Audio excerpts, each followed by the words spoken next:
Loving yourself is something many people struggle with, yet it's one of the most important skills you can develop. When you truly learn to value and care for yourself, everything in your life changes. Your confidence grows, your challenges become easier to handle, and your happiness becomes less dependent on others. This isn't about being selfish or perfect. It's about recognizing your worth and treating yourself with the kindness and respect you deserve every single day. In this video, you'll discover practical steps and honest advice to help you start this journey right now. You'll learn how to face your fears, quiet your inner critic, set healthy boundaries, and build habits that support your mental and emotional well-being. If you've ever felt stuck or unsure about how to love yourself more, this video will guide you through simple real-life actions that make a big difference. Stick around, because by the end you'll have the tools and motivation to start putting yourself first without guilt or hesitation. Chapter 1. Embrace your true self every single day.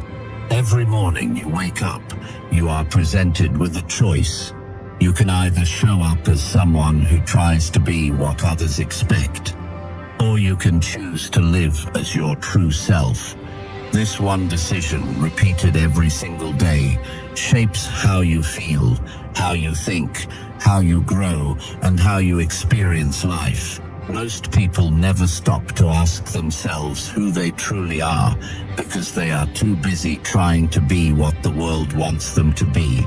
They dress how others expect, speak the way others approve, chase goals that don't belong to them, and measure their worth by someone else's standards. But real peace, real power, and real confidence begin the moment you start living in alignment with your real self. Not your image, not your reputation, but the quiet, honest truth of who you are when no one is looking. The world does not teach you how to accept yourself. It teaches you how to improve your appearance, how to fix your flaws, how to compare and compete, how to silence your feelings, to maintain control. You're told you must earn love, prove your value, and gain permission to be yourself. But this isn't true. You were born worthy. You don't have to earn love. You need to allow it. You don't have to prove yourself. You need to understand yourself. You don't have to gain permission. You need to give it. Embracing your true self means stepping away from this noise and facing the mirror without filters, lies, or masks. It means honoring the person you are, not the person others want you to be. This is not about being selfish. It is about being honest. The more honest you are with yourself, the more whole you become. Many people fear this honesty. They avoid self-reflection because they're afraid of what they might find. They think if they look too closely, they'll uncover something broken, something unworthy. But the truth is, what you find when you look deeply is not weakness, it's strength. You find resilience in your scars. You find wisdom in your mistakes. You find dignity in your struggles. And most importantly, you find a person who has survived, adapted, and kept going. That person deserves love, not judgment. That person deserves support, not shame. Embracing yourself means standing by that person even on the hard days. So how do you do it? You start small. You don't wait for a perfect moment. You don't wait until you've improved everything. You begin with awareness. You pause in the middle of your routine and ask yourself one simple question. Am I being real right now? It's a quiet question, but it reveals everything. Are you speaking your truth or saying what's safe? Are you making decisions based on what you want or what will impress others? Are you ignoring your emotions just to seem strong? Every answer you give brings you closer to who you really are. That's where the journey begins. You cannot love yourself if you are always abandoning yourself. You abandon yourself when you stay silent to avoid conflict. You abandon yourself when you say yes to things you don't want. You abandon yourself when you pretend to agree just to fit in, and every time you do it, you feel smaller, weaker, more disconnected. The cost of pleasing others is often losing your connection to yourself, and that's too high a price. If you want real freedom, you must stop negotiating your identity for comfort. You must start standing with yourself, even when it's uncomfortable. This doesn't mean you stop caring about people. It means you stop betraying yourself to be accepted. There's a difference between connection and dependence. When you love yourself, you can connect without losing yourself. You can care without sacrificing your truth. You can listen without shrinking, and the more you live this way, the stronger your self-respect becomes. Self-love is not a moment of inspiration. It's a daily act of commitment. It's not a feeling that shows up when life is easy. It's a practice you build when things are hard. When you embrace your true self, you stop running from your emotions. You stop labeling your feelings as weak or wrong. You learn to sit with your sadness without shaming it. You learn to hold space for your anger without losing control. You learn to feel your fear without letting it define you. This is emotional maturity. This is inner strength. Being true to yourself means being honest about how you feel and allowing yourself to experience it without judgment. That's how healing happens.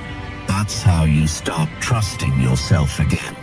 You also stop comparing yourself to others. Comparison is the enemy of authenticity. When you measure your worth by someone else's path, you forget your own. You start doubting your progress, questioning your choices, and losing sight of what matters to you. But your life is not a competition. It's a journey, and no one else is walking the exact same road. You don't need to be ahead of anyone. You just need to be real with yourself. That's the only standard that matters. Every time you compare, you reject your own experience. But every time you return to your truth, you reclaim your power, and you begin to let go of shame. Shame tells you that you are not enough, that something is wrong with you, that if people really knew you, they would walk away. But shame is a liar. The more you embrace your full self, the light and the shadow, the more shame loses its grip. You realize that being flawed doesn't make you unworthy. It makes you human. You don't have to hide your story. You don't have to pretend to be perfect. The more open you are with yourself, the more peace you create inside. And when you're at peace, you stop needing approval from others.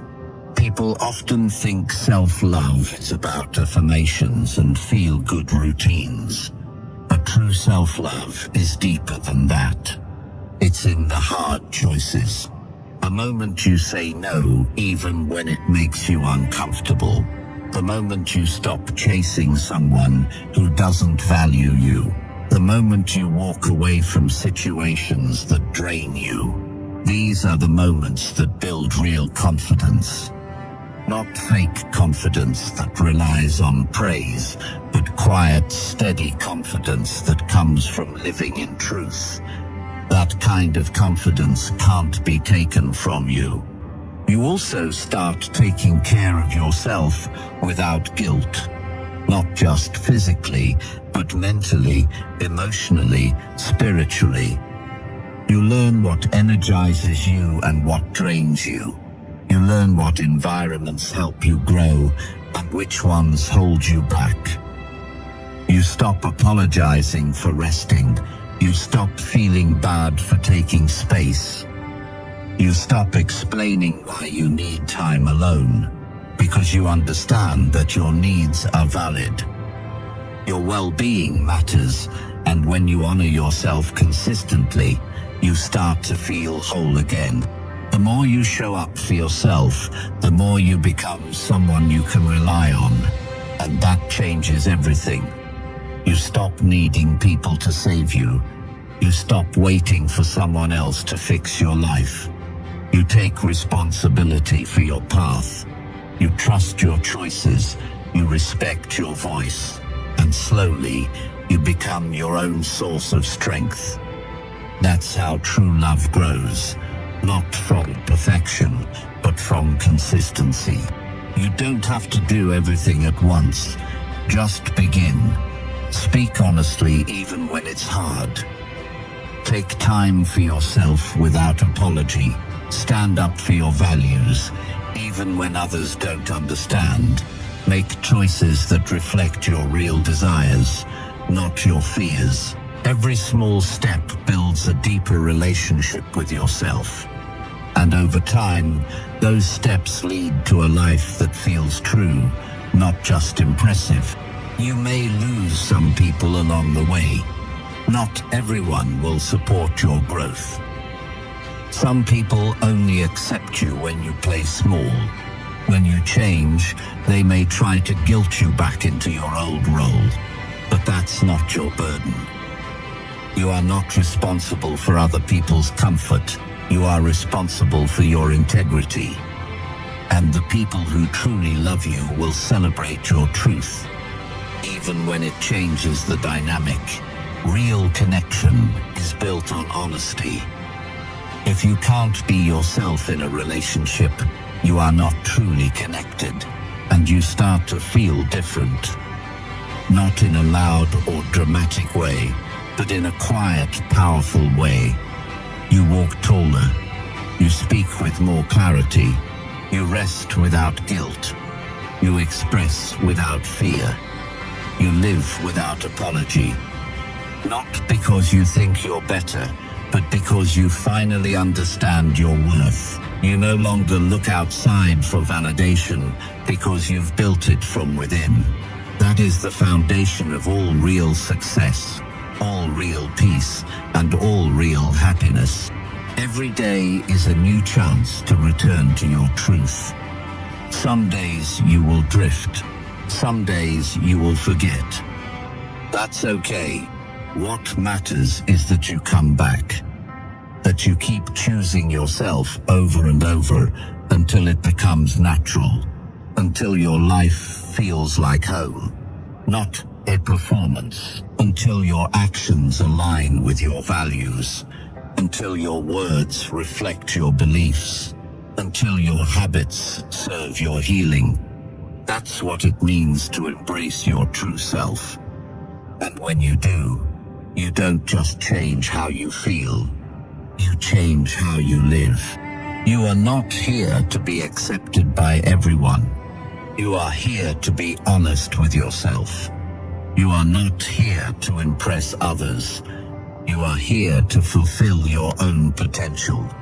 You are not here to fit into someone else's idea of success. You are here to create a life that reflects your truth. Embracing yourself is the beginning of everything. The beginning of strength. The beginning of peace. The beginning of deep, lasting love. Not just from others, but from the only person who is with you through it all. You. And every single day, you have the power to make that choice. Chapter 2. Challenge negative thoughts with positive, honest self-talk. Most people live their lives unaware of how often they speak against themselves in silence. It begins in early moments, before breakfast, before a word is spoken aloud. Those internal judgments rise quietly. They whisper things like, "You're not good enough, you messed up again," or "Why can't you just get it right?"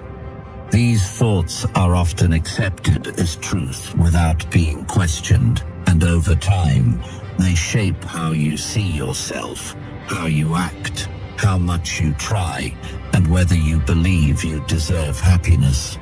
The truth is, your mind listens closely to what you say inside, and the longer you let those thoughts go unchallenged, the more they turn into habits that weaken your ability to grow, to feel proud, or even to try again when life gets hard. You don't choose which thoughts arrive in your head, but you do choose what to believe and what to feed. Not every thought deserves your attention, and not every idea you have is accurate. Just because you think something doesn't make it real. A thought is a suggestion, not a sentence. Learning to challenge what your mind throws at you takes effort, but it is the foundation of lasting change. It allows you to take control of your inner world instead of being ruled by automatic self-criticism. It's not about pretending that you're happy or pretending everything is fine. It's about telling yourself the truth in a way that supports growth rather than blocks it. Negative thinking feeds on silence. The more you let it run without interruption, the stronger it becomes. You must interrupt it with something grounded, something calm, and something rooted in the present. Honest self-talk is not about forcing fake confidence. It's about giving yourself a realistic voice that helps you see clearly when doubt tries to take over. It's about offering yourself balance when the inner voice swings too far into fear, shame, or defeat. You don't have to be perfect at this. You just have to be willing to stop and answer back when a thought tries to pull you under. Most of the time, the mind repeats what it has been taught. If you were criticized often, you'll likely criticize yourself automatically. If you were ignored, you might believe your needs don't matter.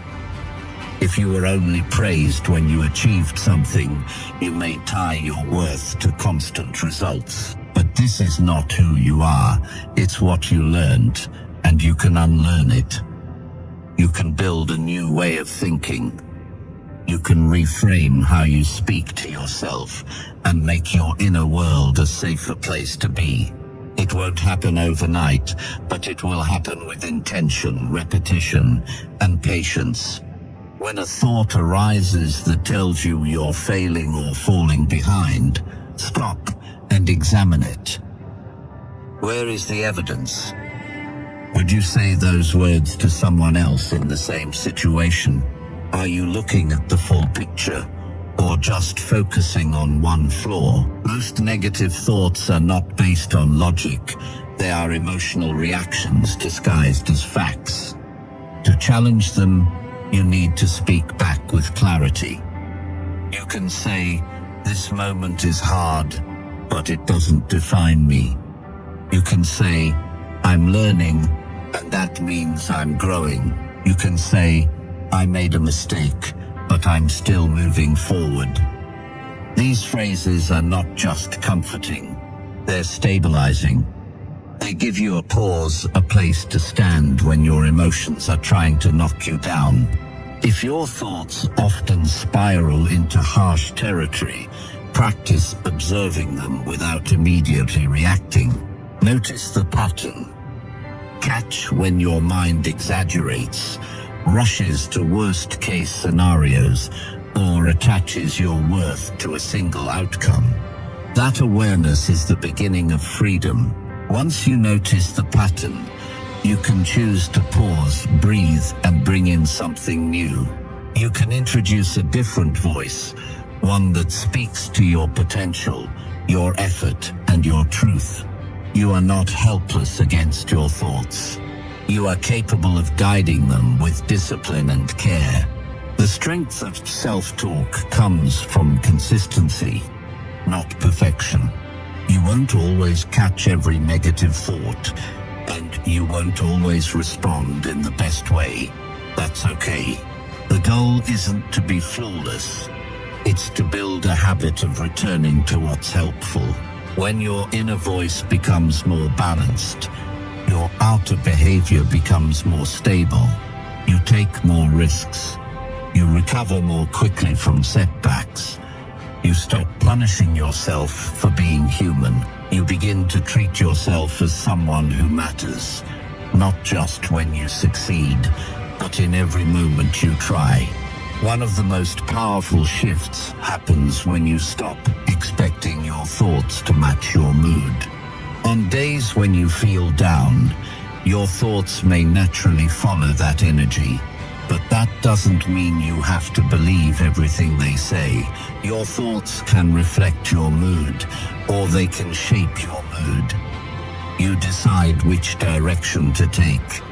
And the more you practice guiding your thoughts, the more control you gain over how you feel, how you respond, and how you move forward through difficulty. Challenging negative thoughts does not mean ignoring your problems. It means facing them with honesty instead of self-blame. If you failed, you admit it without turning it into a personal attack. If you're struggling, you describe it without calling yourself weak. This honesty builds trust with yourself. It lets you be real without being cruel. It teaches your mind that it's safe to feel, to fail, to start over. And that safety becomes the ground where confidence grows. There will be moments when your old thoughts return louder than ever. In those moments, it's easy to fall back into old reactions, but those moments are also opportunities. Each time you notice the pattern and respond differently, you break its power a little more. You remind your mind that it no longer gets to control you without being questioned.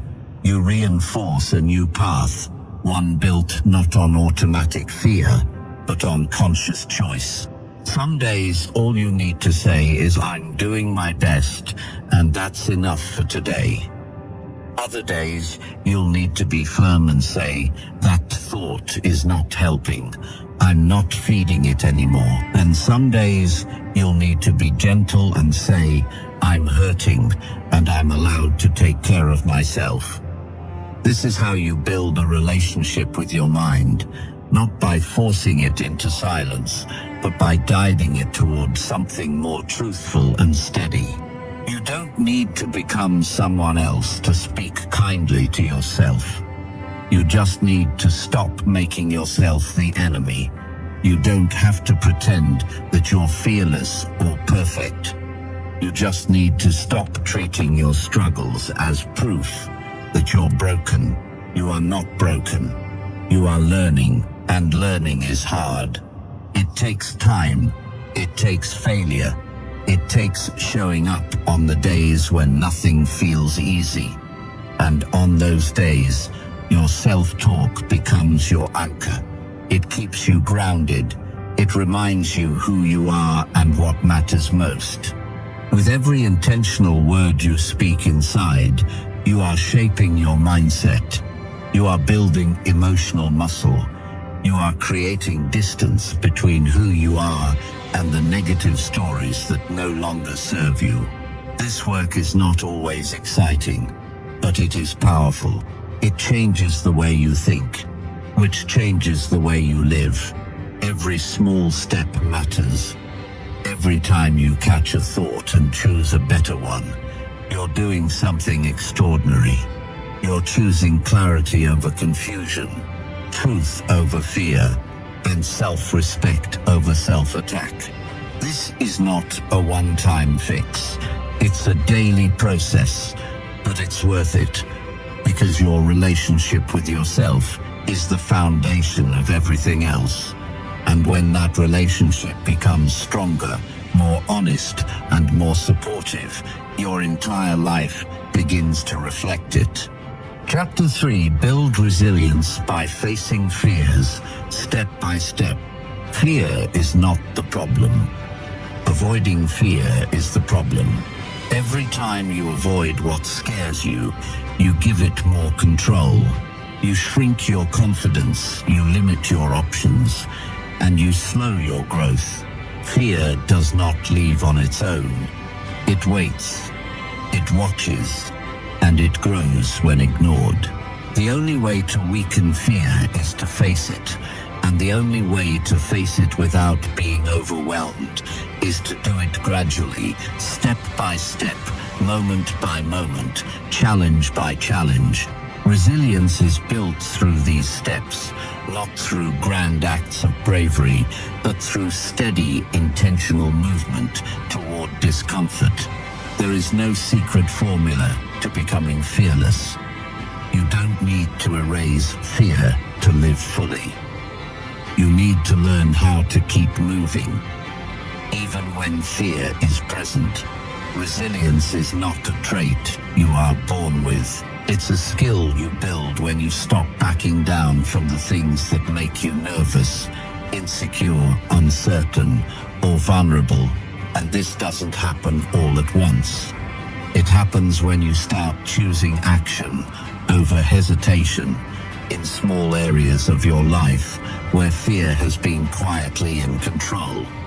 Think about the situations you tend to avoid.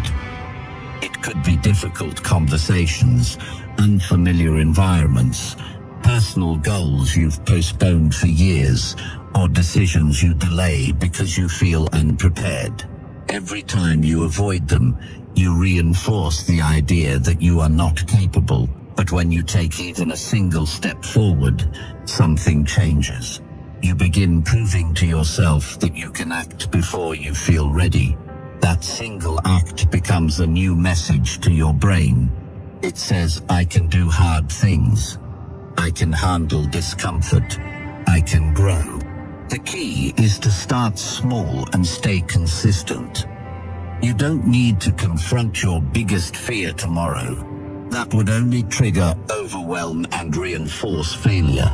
But you can take a smaller version of that fear and face it in a way that feels manageable. You can speak up in a moment you'd normally stay silent. You can try something new without needing to be perfect. You can sit with uncertainty without rushing to escape it.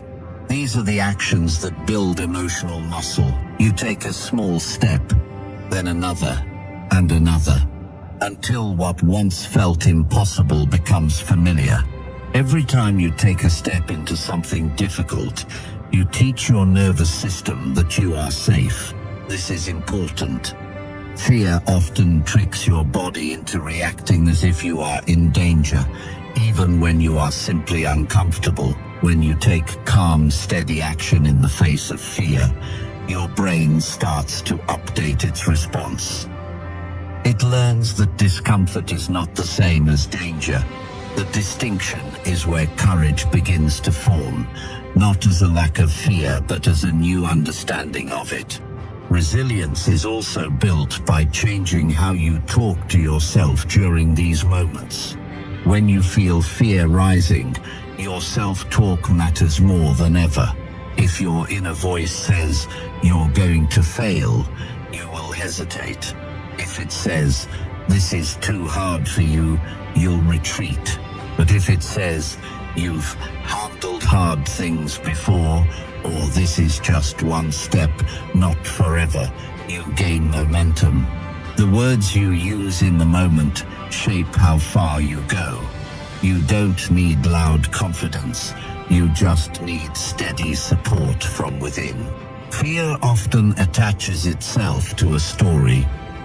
A story about what might go wrong, what others might think, or what you might lose. Most of these stories are exaggerations. They are worst-case scenarios written in panic. One of the best ways to break fear is to ask yourself, what is the actual risk here, and can I handle the outcome if it doesn't go well? Usually the real answer is yes. You might be uncomfortable, but you won't be destroyed. You might feel awkward, but you'll recover. When you face that truth, fear begins to loosen its grip. You also need to be honest about how fear disguises itself. Sometimes it looks like perfectionism, where you wait until conditions are ideal before taking action. Sometimes it looks like procrastination, where you distract yourself with easier tasks. Sometimes it looks like overthinking, where you stay stuck in preparation and never begin. Recognizing these patterns allows you to interrupt them. It allows you to stop waiting for the fear to go away and start acting despite it. There's a kind of confidence that only comes from doing the thing you thought you couldn't do. It doesn't come from imagining it or talking about it. It comes from taking the step and seeing for yourself that you are capable. That kind of proof changes something deep inside. It becomes a foundation that can't be shaken easily.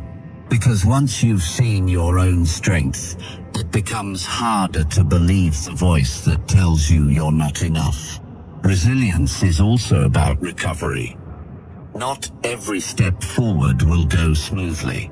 Sometimes you'll fall. Sometimes you'll hesitate. Sometimes you'll backtrack. That's not failure. That's part of the process. What matters most is how you respond afterward. Do you judge yourself, or do you regroup? Do you shut down, or do you reflect and try again? Resilience grows in the way you treat yourself after the fall. It's not about how fast you bounce back. It's about not giving up on yourself in the middle of the mess. The truth is, you don't build strength by avoiding fear. You build it by walking through it with clarity and courage. Not to prove something to the world, but to prove to yourself that you're not fragile, not weak, and not limited to the past. Each time you show up for yourself when it's hard, you become more grounded. You become someone you trust. And that trust turns into power. Power that no one can take from you. There is no perfect timeline for this process. Some fears will take days to overcome. Others may take years. That's okay. The point is to keep moving, to keep facing the edge of what feels safe and stepping beyond it, even just a little. Even if your hands shake, even if your voice cracks, because the goal is not to feel ready. The goal is to act anyway. You don't have to feel fearless to be brave. You just have to move forward with your eyes open and your heart steady. The more you face fear, step by step, the more life begins to open up. You say yes to opportunities that once seemed out of reach. You speak your mind when it matters. You stand your ground in difficult moments. You take on challenges not because they're easy, but because you've stopped letting fear make your decisions. And that shift changes everything. It changes how you feel in your own body. It changes how you relate to others. It changes how much of your potential you allow yourself to explore. You deserve to live a life that is not ruled by hesitation. You deserve to make choices from strength, not avoidance. And that kind of life doesn't begin with one big leap. It begins with one small act of courage repeated over and over until fear becomes just another part of the journey, not the one steering it. This is how you build resilience. This is how you take your power back. And this is how you begin to trust yourself in ways that no fear can ever undo. Chapter 4. Prioritize your needs without guilt or hesitation. There comes a time in life when you have to stop waiting for permission to take care of yourself. You've spent years considering other people's needs, juggling responsibilities, and putting yourself last. You've learned to be strong for everyone else, while quietly neglecting your own voice. But strength isn't about self-sacrifice without limits. True strength is knowing when to step back and say, I matter too. And the truth is, your needs are not a burden, an inconvenience, or a sign of weakness. They are valid. They are human, and they deserve to be met without guilt or hesitation. You don't need to apologize for needing time alone. You don't have to explain why you want to rest instead of overextend yourself. You don't owe anyone justification for choosing peace over chaos or boundaries over burnout. Yet somehow, many people carry the belief that prioritizing their well-being is selfish. That belief didn't come from nowhere.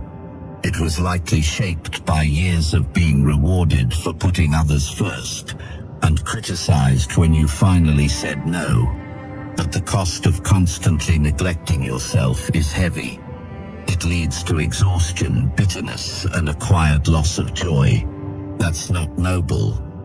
It's harmful. If you've been taught that your value is tied to how useful you are to others, it can feel uncomfortable to start meeting your own needs. But discomfort is not a reason to stop.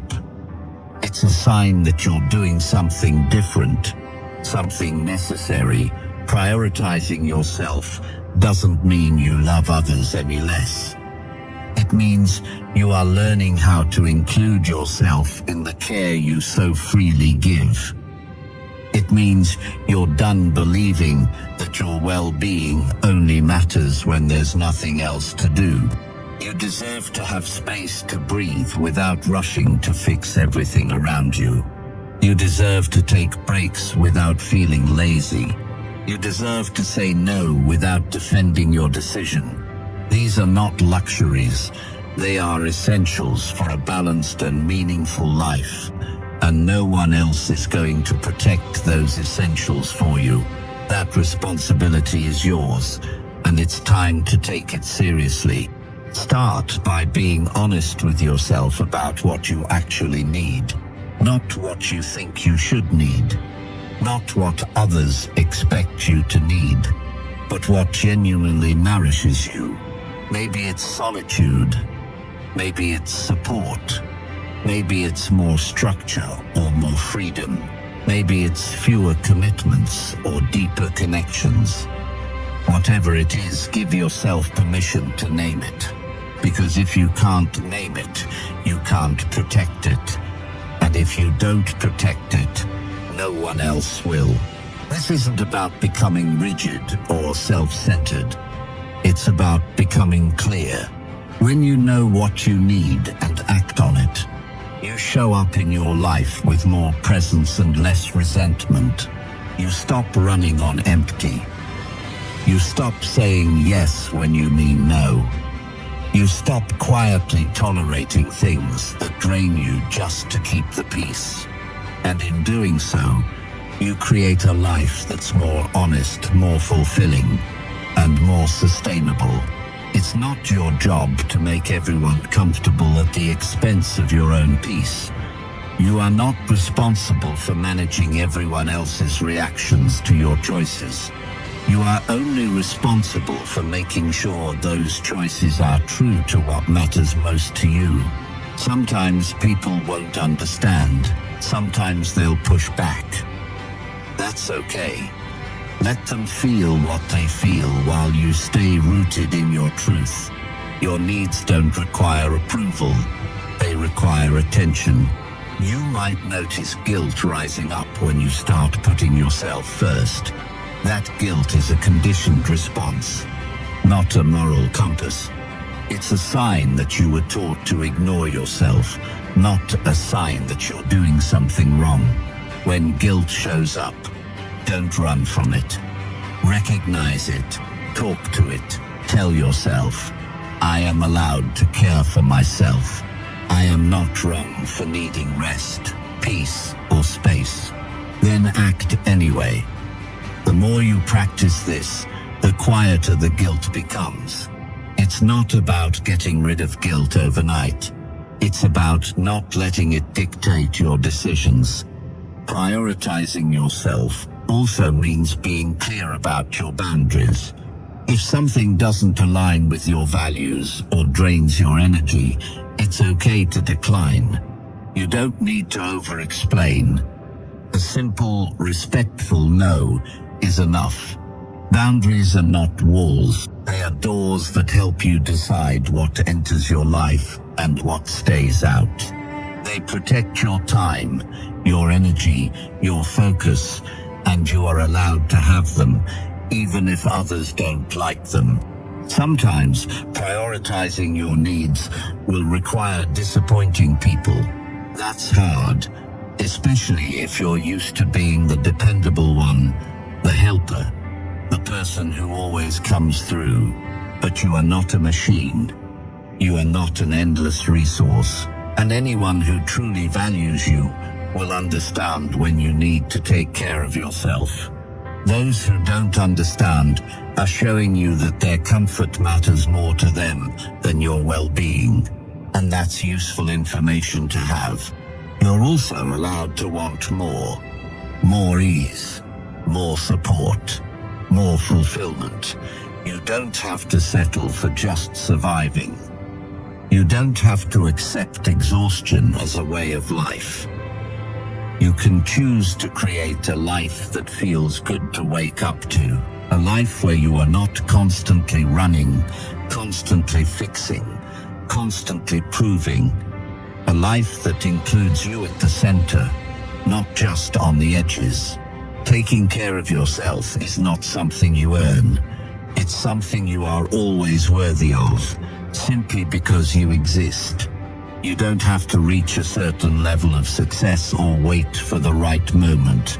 You can start today by asking yourself, what do I need right now? And giving yourself permission to honor that. Even in small ways, especially in small ways, because those small acts of care add up. They build trust with yourself. They remind you that you are not an afterthought. As you begin to prioritize yourself, you may find that some things start to fall away. Commitments that no longer serve you. Relationships that take more than they give. Patterns that kept you stuck. Let them fall.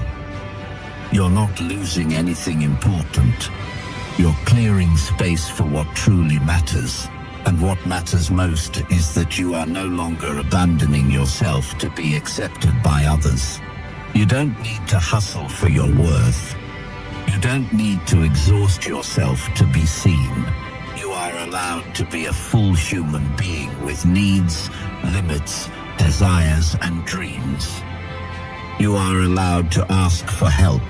You are allowed to rest without earning it. And you are allowed to live a life that feels good, not just one that looks good on the outside.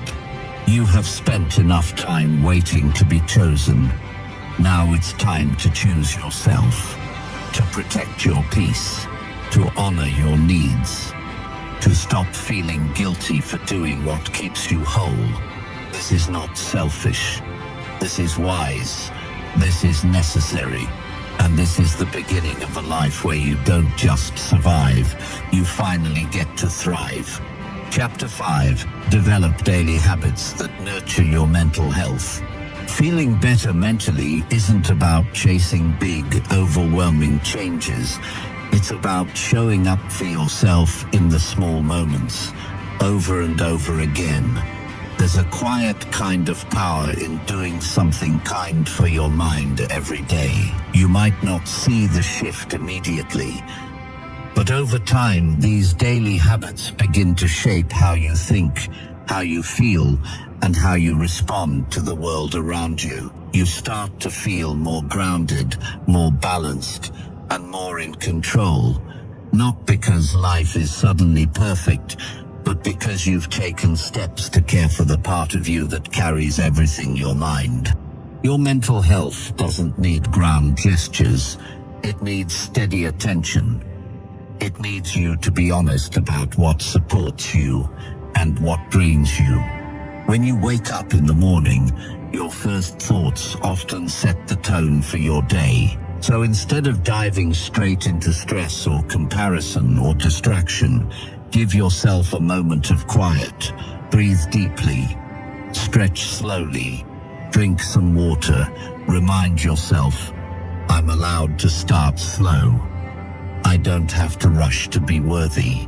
These are simple actions, but they signal something important. You matter, even in the stillness. Throughout the day, mental wellness is shaped by what you consume, not just in food, but in thoughts, conversations, and information. Pay attention to how you feel after watching certain videos, reading certain posts, or talking to certain people. If something leaves you anxious, tense, or self-critical, that's a signal to create distance. You don't have to fill your mind with noise. You are allowed to be selective. You're allowed to protect your peace. Instead, seek out things that calm you, inform you, inspire you. Follow voices that speak to your growth, not your insecurity. Movement also plays a role, not because of how it changes your body, but because of how it shifts your state of mind. You don't need to do intense workouts unless you want to. A walk around your block, some light stretching, or even dancing alone in your room can reconnect you to your body and lift your mood. Movement releases tension that often lingers after stress, and it gives you a way to express yourself without words. It reminds you that you are alive, present, and capable of movement even through difficult emotions. What you say to yourself each day also matters more than you think. Most people walk around with a harsh inner voice, one that criticizes, doubts, and shames. You might think you're being realistic, but often you're being unnecessarily cruel. Begin to notice that voice. Notice how often it speaks, then challenge it. Not with fake positivity, but with balanced truth. If your mind says you're failing, you can respond with, I'm doing the best I can, and that counts. If it says you're not good enough, you can say, I may struggle sometimes, but I still have value. The goal is not to erase every negative thought, but to stop believing them without question. Build small check-ins into your day, even if it's just 2 minutes. Ask yourself, how am I feeling right now? Don't try to fix or change the feeling immediately. Just acknowledge it. Let yourself be honest. If you're overwhelmed, say it. If you're sad, name it. Emotions lose their grip when we stop pretending they don't exist. They become manageable when they're seen. And you are the one who must see them first, before expecting anyone else to understand. Taking time for silence, even in short bursts, is another habit that helps create mental space. You don't need a meditation cushion or a perfect setting. You just need a few minutes without distractions, where you can pause and return to your breath. In those moments, you remind yourself that not everything needs an immediate reaction. Not every thought is urgent. Not every feeling has to lead to action. In silence, you learn to listen, not just to the world, but to yourself. Sleep is also a foundational part of mental wellness that often gets ignored or sacrificed. Create a wind-down routine that tells your body and mind it's safe to rest. Turn off devices, dim the lights, do something that relaxes you. Read, take a warm shower, listen to calming music. Sleep is not wasted time. It is necessary repair. And your brain cannot function clearly if it is always deprived of rest. Respecting your need for sleep is one of the most underrated acts of self-respect. Another supportive habit is journaling, not for the sake of producing anything perfect, but to get your thoughts out of your head and onto paper. When you write regularly, you begin to notice patterns. You begin to see what keeps coming up. You start to hear your own voice more clearly, and that awareness gives you the power to respond to life more intentionally instead of reacting on autopilot. You don't have to write for hours. A few honest sentences a day can help you release what's weighing on you. Connecting with others in meaningful ways is also part of nurturing your mind. That doesn't mean forcing yourself to socialize when you're drained. It means making time for people who see you clearly, who support your growth, who accept you as you are. Even a short, real conversation can remind you that you're not alone. Make time for these connections. They are part of your emotional fuel. They don't have to be constant, but they do need to be intentional. Lastly, mental health is strengthened by giving yourself something to look forward to. Each day, no matter how full or difficult, should have at least one small thing that brings you joy. Maybe it's a favorite snack, a song you love, a peaceful walk, or a moment to sit in the sun. These are not meaningless details. They are lifelines. They remind your brain and body that life is not just about survival. It's about small joys that anchor you through stress and uncertainty. You don't have to master all of this at once. You don't have to be perfect. What matters is consistency. What matters is showing up for your mind in ways that build strength over time. It's okay to have days where you forget, days where things feel too heavy, but as long as you return to yourself, you are moving in the right direction. These daily habits are not chores, they are choices, and each time you choose them, you're building something stronger inside you. You're telling yourself, I am worth the effort it takes to feel better. And you are, always. Chapter 6. Set clear boundaries to protect your energy. It's hard to thrive when your energy is constantly being pulled in directions that drain you. When you don't have boundaries, people start to treat your time, your kindness, and your peace as things they can access anytime they want. And it doesn't take long before you begin to feel resentful, tired, or invisible. That's why setting clear boundaries is not selfish. It's necessary. You are not here to exhaust yourself for everyone else. You are here to live in a way that respects your own limits and honors your own needs. Saying no can feel uncomfortable at first, especially if you're used to saying yes just to keep others happy.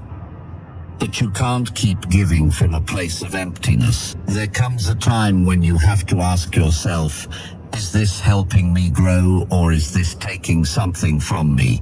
I can't afford to give right now. That's where boundaries begin. They start with that question. They begin with paying attention to how you feel after interactions, after obligations, after stretching yourself too thin. Your body often tells you the truth before your mind admits it.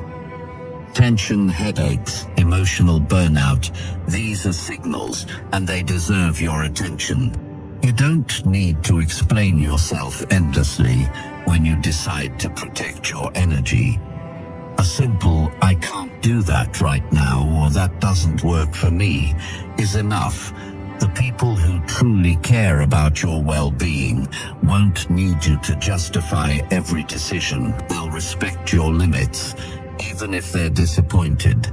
And if someone consistently pushes against your boundaries, it's worth asking what they really want from you, connection or control.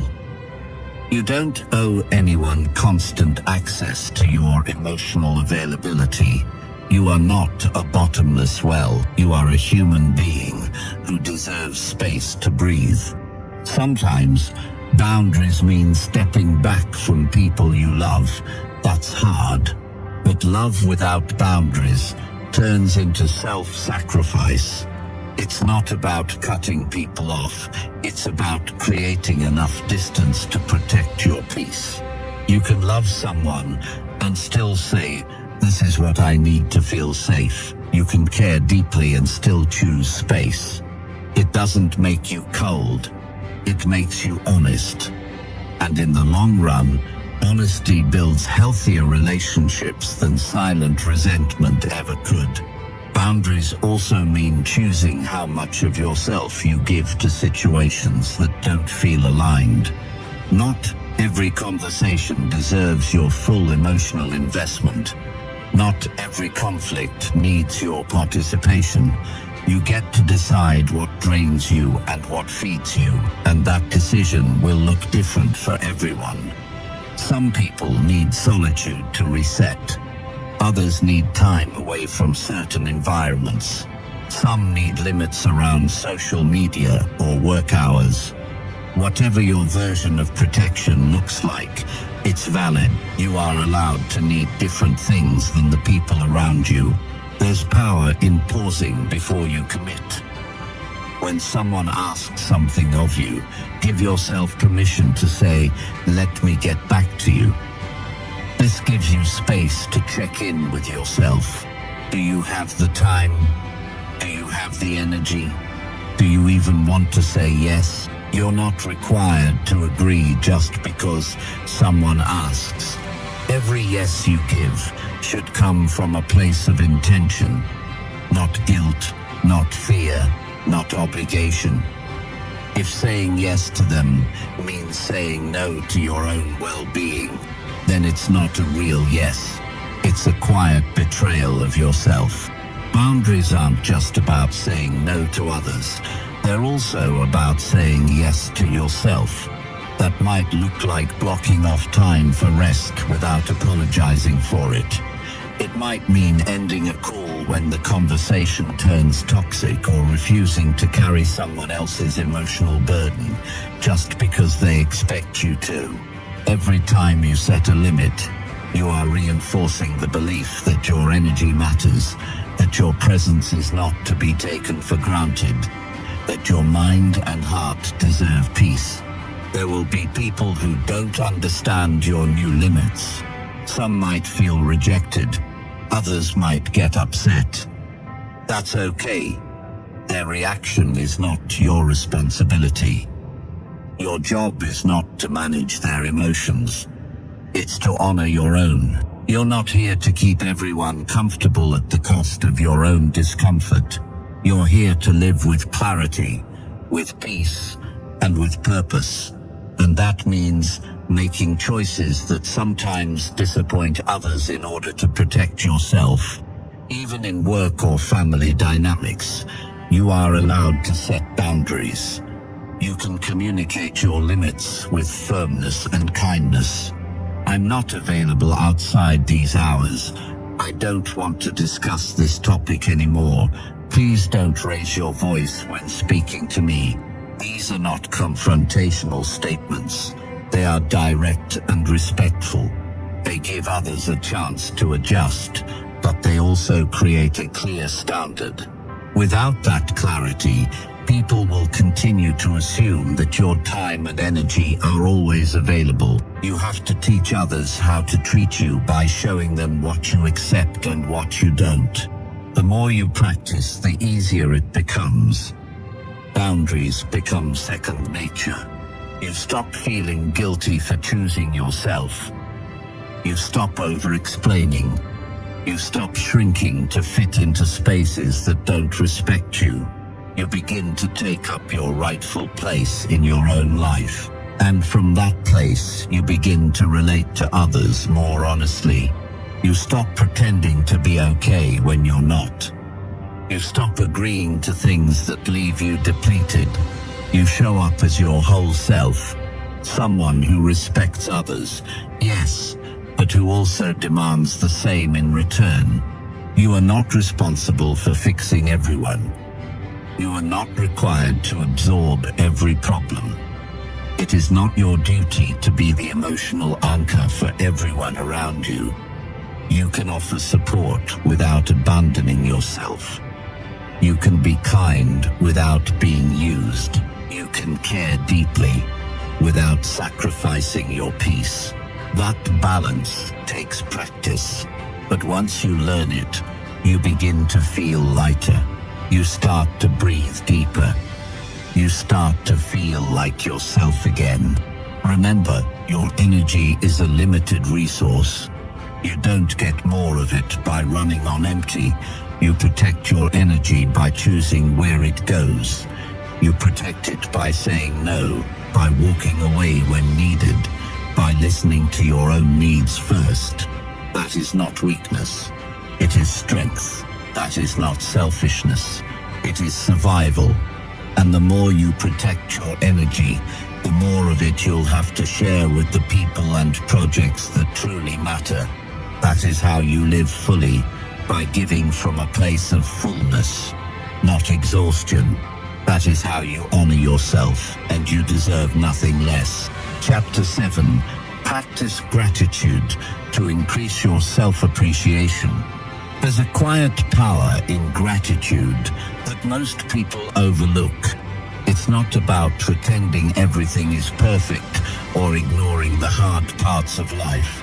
It's about choosing to look at yourself and your life through a softer, more honest lens. When you start practicing gratitude deliberately, something in you begins to shift. You stop focusing only on what's missing, what's wrong, or what hasn't happened yet. Instead, you start recognizing what's working, what's improving, and what already exists within you. And when you do that consistently, it deepens your self-respect and renews your sense of worth. Gratitude allows you to see yourself as more than your flaws. It helps you focus on your growth, your resilience, your effort, even when the outcomes haven't turned out exactly the way you hoped. You begin to appreciate how far you've come instead of constantly measuring how far you still have to go. That shift changes everything. It helps you move from self-criticism to self-recognition, from comparison to acceptance, from doubt to acknowledgement. And when that becomes a daily practice, your relationship with yourself becomes more supportive, more grounded, and more compassionate. It's easy to forget your own progress when your focus is always on the next goal, the next challenge, or the next thing you need to improve. Gratitude makes you pause long enough to notice what's already good. And that's essential, because without appreciation, you end up living like you're always behind, always inadequate, always catching up to someone else's version of success. But when you practice gratitude, you start feeling more whole in the present moment. You stop rushing to prove your worth, and you start realizing that it's already there.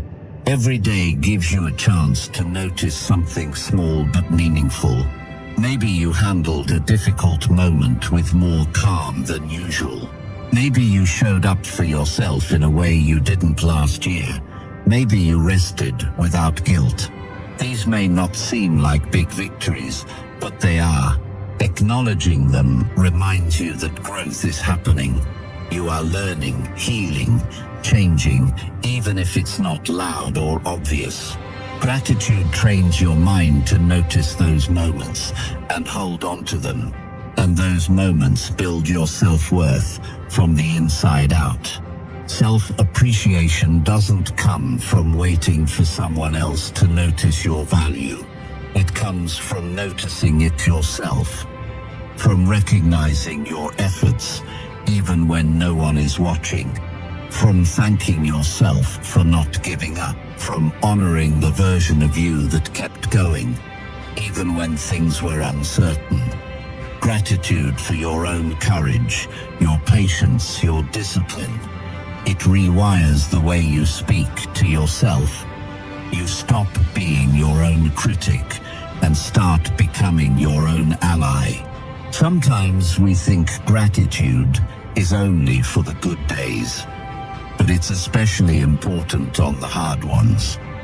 When things feel overwhelming or disappointing, that's when gratitude becomes a form of self-rescue. You might not be able to change everything in that moment, but you can still anchor yourself in something real. Your breath, your strength, the fact that you're still trying. That quiet acknowledgement helps you find perspective. It reminds you that even in difficulty, there is still something solid within you. And that belief builds self-trust, even when the outside world feels uncertain. Gratitude doesn't mean ignoring pain or pretending you're okay when you're not. It means choosing to see the whole picture, not just the hard parts. You can be struggling and still be grateful for your support system. You can be grieving and still appreciate the moments of peace. You can feel lost and still recognize the parts of yourself that are steady. This is what makes gratitude powerful. It holds space for complexity. It teaches you that you're allowed to feel more than one thing at once. And in that space, your self-awareness deepens. Your emotional strength grows. You begin to trust your ability to handle life, even when it's messy. The more you practice gratitude, the more your self-perception changes. You begin to focus less on what you think you should be and more on who you already are. You notice the good qualities you bring into the world, the ways you support others, the quiet ways you show up even when things are tough. And when you appreciate those parts of yourself, your confidence grows, not because someone told you to be confident, but because you're finally seeing what's been there all along. Start simple. Begin by thanking yourself for just one thing each day. Maybe it's getting out of bed when it felt hard. Maybe it's sending a message you were afraid to send. Maybe it's showing restraint when you wanted to react. As you build this habit, you'll start to see more. You'll realize you're stronger than you thought. You'll feel more connected to yourself. You'll begin to understand that self-appreciation isn't something you wait for. It's something you practice. Write it down if you need to. Speak it out loud. Reflect on it in quiet moments. What did you do today that deserves acknowledgement? What quality in yourself are you proud of? What challenge have you quietly endured? This isn't about being perfect. It's about being honest. You are allowed to give yourself credit. You are allowed to be proud of your growth. You are allowed to be kind to yourself, not later, but now. You'll find that gratitude also softens your relationship with others. When you start seeing the good in yourself, you're less likely to resent or compete with others. You stop needing external validation to feel worthy. You become more generous because you're no longer operating from lack. You give love without needing it back. You support others without draining yourself. Gratitude makes space for deeper connection, not just with the world, but with yourself. This is not about forcing yourself to be positive all the time. It's about creating a habit of noticing what's working, noticing who you're becoming, noticing that your life, while not perfect, still has moments that deserve your full attention. And in that attention, you'll find clarity, you'll find strength, you'll find appreciation. And that appreciation will turn into self-respect, which turns into self-belief, which eventually becomes self-love. You don't need a big reason to feel grateful.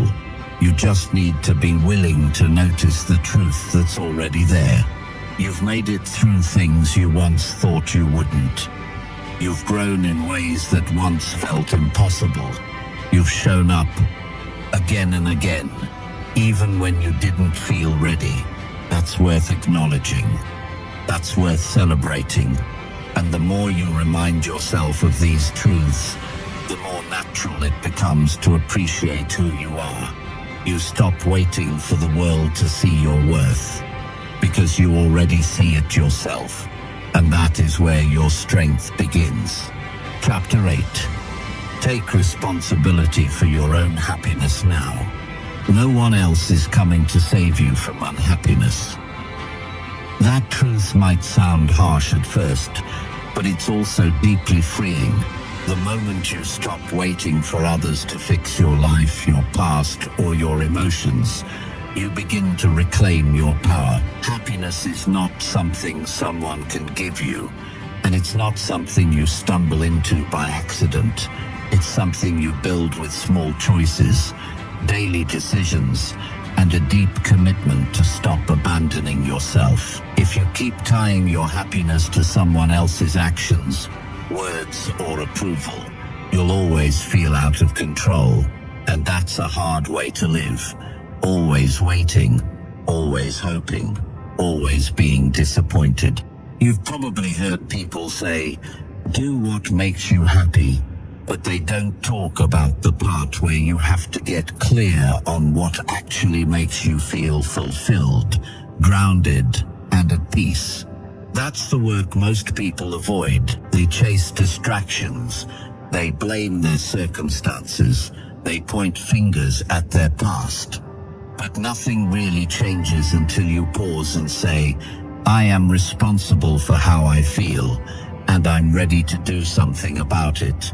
That shift isn't just mature, it's transformational. You begin to understand that happiness doesn't come from what you have. It comes from what you allow yourself to believe, say, do, and feel. It's tempting to think life owes you something. After all you've been through, it would make sense to want life to be easier, to expect better treatment, to wish someone would just see you and love you the way you need. But that waiting keeps you stuck. The truth is, life won't always be fair. People won't always show up how you want them to. But your peace of mind cannot depend on that. When you stop outsourcing your happiness, you get to decide how your story moves forward. You get to choose your priorities. You get to say no to what drains you and yes to what aligns with you. Taking responsibility means asking yourself hard questions. What are you tolerating that's making you bitter? What habits are keeping you stuck? What beliefs are making you feel like you're never enough? Happiness doesn't grow in denial. It grows in clarity. And clarity takes honesty. No more pretending you're okay when you're not. No more hiding behind excuses. No more hoping things will magically change without your participation. This is your life. This is your moment to show up for it. Not perfectly, not all at once, but with intention, courage, and ownership.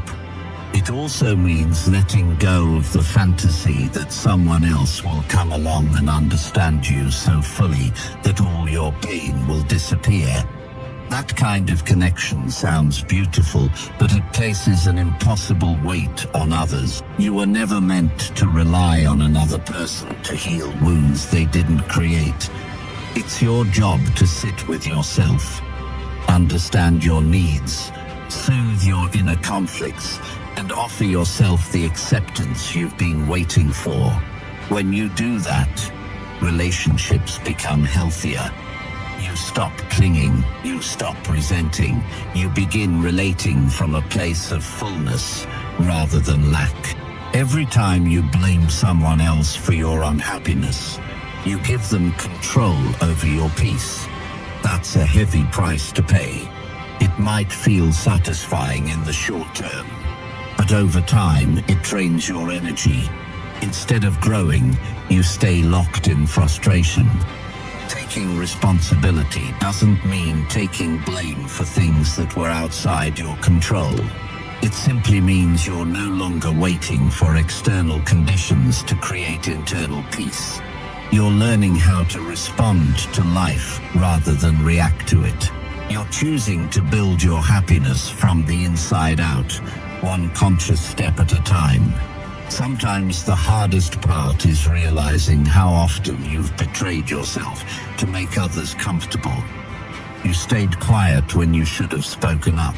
You lowered your standards because you didn't want to seem difficult. You put yourself last again and again, hoping that self-sacrifice would earn you love.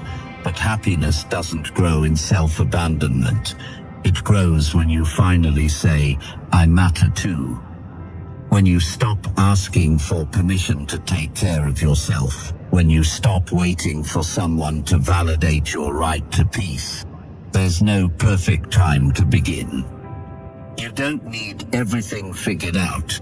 You just need to decide that you're done making your well-being dependent on what happens around you. That choice alone changes your path. It helps you notice your patterns. It encourages you to set boundaries. It pushes you to do the hard things, like saying no, walking away, starting fresh, or holding yourself accountable. These steps aren't easy, but they are necessary if you want to stop surviving and start living. Happiness is also about what you allow into your life. The conversations you engage in, the content you consume, the thoughts you entertain. If you fill your mind with constant comparison, negativity, and pressure, don't be surprised when peace feels distant. You have to protect your mental space like it matters, because it does. You can't grow joy in a mind that's constantly at war with itself. You have to create space for stillness, for kindness, for truth, and that means learning to talk to yourself with compassion, even on your worst days. There's a difference between comfort and happiness. Comfort can keep you in familiar pain.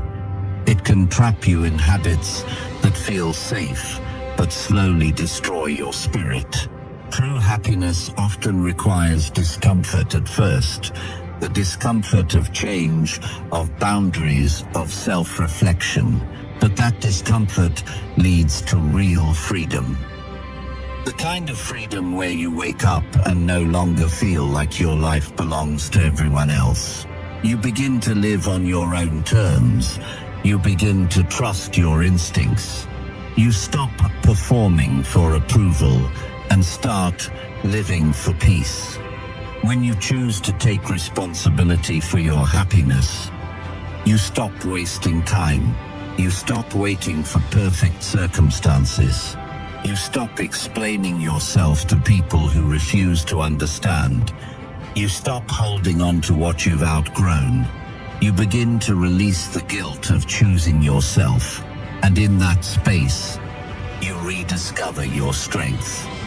Not the strength to push through or pretend, but the strength to be real, to feel, to change, to rise. This is your reminder. You are not powerless. You are not broken. You are not too late. You have more control than you think. You don't need to ask anyone for permission to be okay. You just need to begin. Today. Now. Not when things are easier. Not when everything feels certain. But exactly as you are, with everything you've got. Take one step, then another. Own your choices. Own your growth. Own your peace. That's how happiness is built. Slowly, honestly, and entirely by you. Chapter 9. Cultivate forgiveness toward yourself and past mistakes. You cannot keep punishing yourself for the things you didn't know back then. You were doing the best you could with the understanding, the tools, and the awareness you had at that time. Looking back with regret may feel like you're holding yourself accountable, but there's a difference between accountability and self-punishment. Real growth doesn't come from endlessly criticizing yourself. It comes from being honest about your mistakes, learning what you needed to learn, and then allowing yourself to move forward without dragging the weight of guilt everywhere you go. Forgiveness isn't about pretending nothing happened. It's about acknowledging what happened without using it as a weapon against yourself every day. Some wounds you carry weren't even created by others. They were built by your own repeated thoughts, reminders of moments where you felt you failed, fell short, or didn't measure up. And over time, those thoughts became internal stories. Stories that say you're not worthy, not capable, not good enough. But none of those stories are facts. They're conclusions your mind drew when you were hurting and confused. You can't heal if you keep repeating those stories like they're your identity. If you spoke to a child the way you speak to yourself when you reflect on your past, would they feel safe? Would they feel loved? Chances are they'd feel scared, ashamed, and broken. That same inner child still lives in you. They still feel what you say. They still carry the sting of the words you use against yourself. The path to healing isn't paved with perfection. It's built on patience, and forgiveness is a form of patience. A deep, quiet decision to stop picking at the same emotional scabs. You might think that holding on to your mistakes will make you more responsible, that if you keep them fresh in your mind, you'll never mess up like that again. But that's fear disguised as control. You don't need to live in fear to grow. You need awareness, and awareness comes when you can look at your past with compassion, not condemnation. It takes strength to say, I did things I'm not proud of, but I'm not going to let those things define who I am now. That's not denial. That's evolution. The truth is, you will make more mistakes in life, and some of them might hurt others. Some might hurt you, but if you never give yourself room to be human, you'll live in a constant state of emotional paralysis. You won't trust yourself to make decisions. You won't take healthy risks. You'll shrink your life out of fear of repeating the past. That's not freedom. That's survival. Forgiveness opens the door to freedom. It allows you to breathe again, to feel again, to try again, without the voice of shame shouting over your every step. Think about the people you've forgiven in your life. Why did you let them go? Why did you decide their actions no longer needed to sit in the front row of your heart? Maybe it was love. Maybe it was exhaustion. Maybe it was time. Whatever it was, you knew deep down that continuing to carry resentment was too heavy. The same is true for your relationship with yourself. Self-forgiveness doesn't mean excusing everything you've done. It means acknowledging that no amount of suffering will rewrite the past. And if suffering won't change it, why keep suffering? There's a version of you that existed in your past who was hurting, lost, scared, or angry. That version may have made poor decisions, but would punishing them now bring healing? Or would it only create more inner division? You don't need to justify everything you've done. You just need to understand it. Look at who you were, what shaped your choices, and what you've learned since then. Then ask yourself, do I deserve peace now? If your answer is yes, then you have to give yourself permission to let go. Letting go doesn't mean forgetting. You may still carry memories. You may still feel regret. That's normal. But regret is not meant to be a permanent state of mind. It's meant to point you toward better decisions, deeper wisdom, and greater empathy for yourself and others. You become kinder when you stop fighting with your past. You start showing up in a more grounded way. Your energy softens. You become someone you can trust again. You're not the only one who's made mistakes, but you might be the only one who's still paying for them every day in your mind. That inner punishment cycle needs to stop, because it's keeping you from being fully alive. The shame you carry may feel like it protects you, but it also isolates you. It keeps you from connecting deeply with others, from receiving love without suspicion, and from experiencing joy without guilt. Forgiveness lets the sunlight in again. It says, I won't let old pain run my life anymore. Give yourself space to feel all the emotions that come up when you think about your past. Don't rush to numb them or hide from them. Feel them, understand them, and then gently place them down. Say to yourself, I am allowed to grow from this. I am allowed to move forward. Your worth doesn't disappear because of your lowest moments. If anything, your willingness to face those moments and still choose healing speaks to your strength. It means you're no longer interested in staying stuck in shame. If you wait until you're perfect to feel worthy, you'll wait forever. The world doesn't need you to be perfect. It needs you to be real, to be open, to be willing to heal. That starts with forgiving the version of you who didn't know what they know now. That version wasn't your enemy. They were trying. They were learning. They were surviving. And now you get to do more than survive. You get to live fully, knowing that your past doesn't own you. So, talk to yourself with the same gentleness you offer others. Replace I should have known better with I know better now. Replace I ruined everything with I've learned what matters. Replace I'll never forgive myself with I'm open to forgiving myself, even if it takes time. Little by little, this shift in language becomes a shift in identity. You stop identifying with pain and start identifying with growth. You are not your worst decisions. You are not the voice of shame in your head. You are not stuck. You are someone who has walked through difficulty and is still choosing to show up, and that alone is worthy of grace. Offer that grace to yourself, not someday, but now. Not when you've earned it, but because you already deserve it. Your healing begins the moment you stop asking your past to define your future.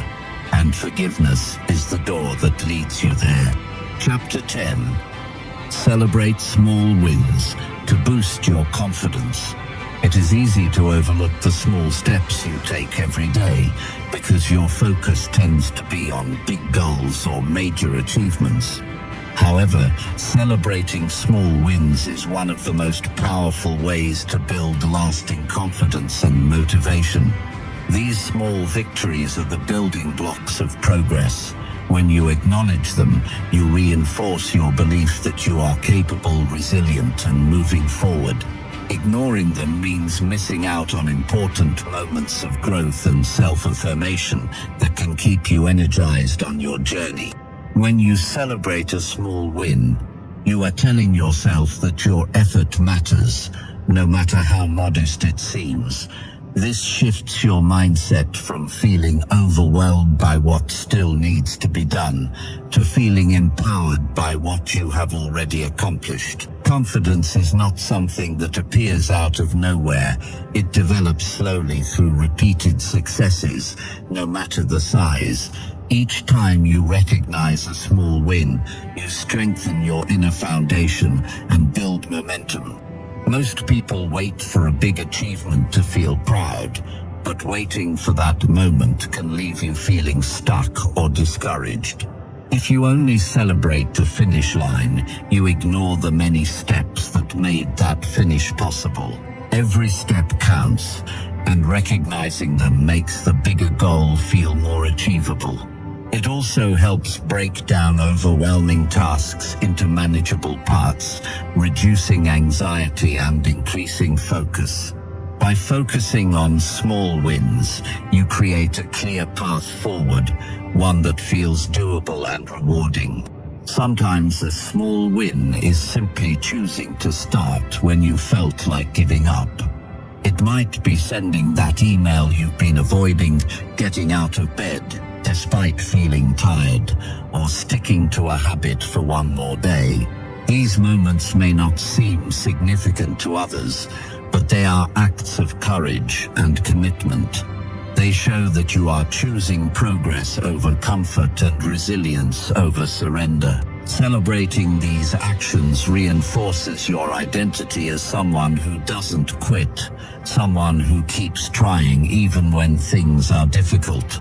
Celebration doesn't have to be extravagant or public.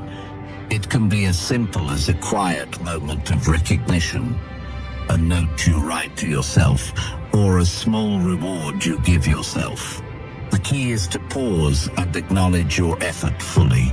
This practice trains your brain to notice positive experiences, making you more aware of your strengths and potential.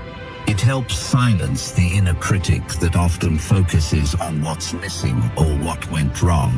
Instead of self-judgment, you create space for self-appreciation. Building a habit of celebrating small wins also helps in setting realistic expectations. Life is rarely a straight line of success. It's filled with ups and downs. Recognizing small victories means you give yourself credit even on the days when progress feels slow. This prevents burnout and keeps your motivation alive. When you celebrate consistently, you create a positive feedback loop where achievement leads to confidence and confidence leads to more achievement. It's important to define what counts as a small win for you personally. Your wins don't have to look like someone else's. They might be finishing a difficult conversation, resisting a negative thought, or making a healthy meal instead of fast food. When you clarify what success means in your own context, you avoid comparisons that can kill confidence. You start valuing your unique journey and the specific challenges you face. Celebrating small wins also strengthens your relationship with yourself. It teaches you to be your own cheerleader rather than your harshest critic. When you regularly recognize your effort, you communicate that your progress matters and that your feelings of accomplishment are valid. This nurtures self-respect and deepens your self-trust. You begin to believe that you are worthy of celebration simply for showing up and doing your best. In the process of celebrating small wins, it's helpful to keep a journal or record of these moments. Writing down your achievements, no matter how minor, makes them tangible. It allows you to look back on your journey and see concrete evidence of your growth. This can be especially encouraging during times of doubt or struggle, when it's easy to forget how far you've come. Reviewing your list of wins can reignite your motivation and remind you that progress is real and ongoing. Sharing your small wins with trusted friends or mentors can also boost your confidence. When you tell someone about a victory, you receive external validation that reinforces your internal recognition.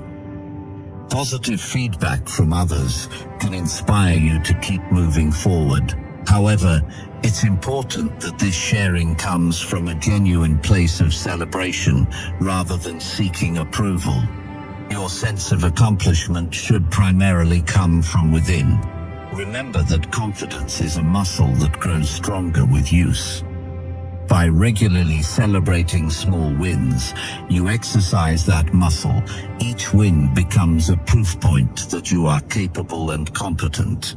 This gradual accumulation of confidence helps you face bigger challenges with greater courage. You start to believe in your ability to handle difficulties and to keep growing no matter what comes your way. Sometimes small wins are about breaking free from old habits or negative patterns. Each time you choose differently, each time you refuse to stay stuck in a limiting belief, you create a small victory worth acknowledging. Over time, these tiny changes add up and reshape how you see yourself and your potential.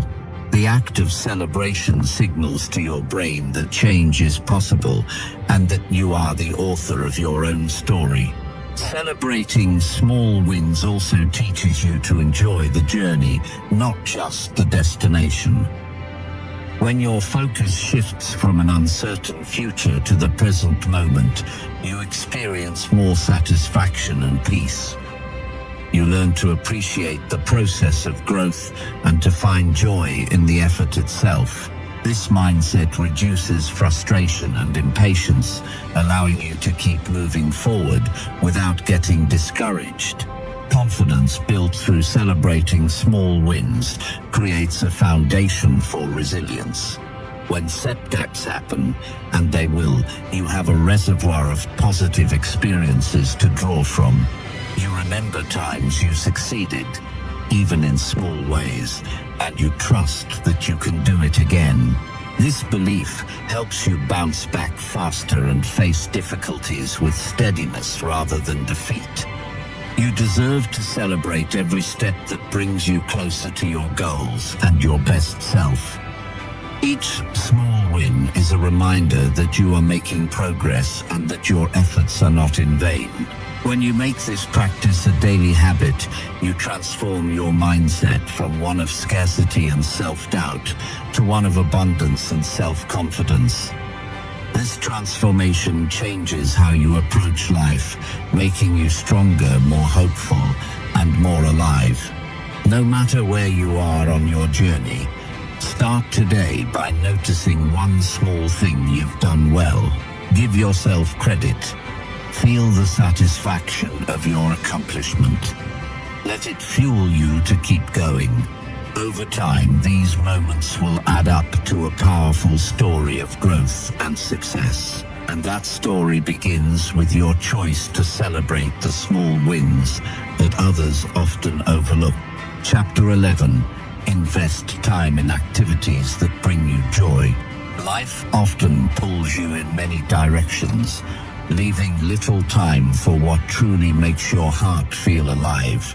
Yet investing time in activities that bring genuine joy is essential for a balanced and fulfilling existence. When you prioritize what lights you up, you recharge your spirit and create an inner reserve of happiness that sustains you through challenges. This is not about fleeting pleasures or distractions, but about engaging deeply with things that resonate with your core values and passions. Joy is a signal from your soul reminding you of what matters most, and responding to it is an act of self-respect and self-love. Many people believe joy is a luxury reserved for after everything else is done, but this mindset often leads to burnout and disconnection. When you put your needs and happiness last, life becomes a checklist of obligations rather than a rich experience. By intentionally carving out time for joyful activities, you reclaim control over your emotional well-being. This investment creates a ripple effect, improving your mental health, boosting creativity, and enhancing your relationships. Joy isn't just a reward, it's a vital part of the human experience that fuels your growth and resilience. It's important to recognize what truly brings you joy, not what others expect or what you think you should enjoy. This requires self-exploration and honesty. Reflect on moments when you felt most alive, engaged, and peaceful. Maybe it's spending time in nature, creating art, playing music, cooking, reading, or simply being with loved ones. Joyful activities vary widely from person to person, so avoid comparing your sources of happiness with others. Your joy is uniquely yours, and honoring that uniqueness is a powerful step towards self-acceptance. Sometimes, rediscovering joy means trying new things or revisiting forgotten interests. Life's demands can bury your passions under responsibilities and doubts. Giving yourself permission to explore without pressure allows you to reconnect with what makes you smile. Approach these moments with curiosity rather than judgment. Notice how your body and mind respond. Does your heart feel lighter? Does your energy rise? These sensations are clues pointing you toward meaningful engagement.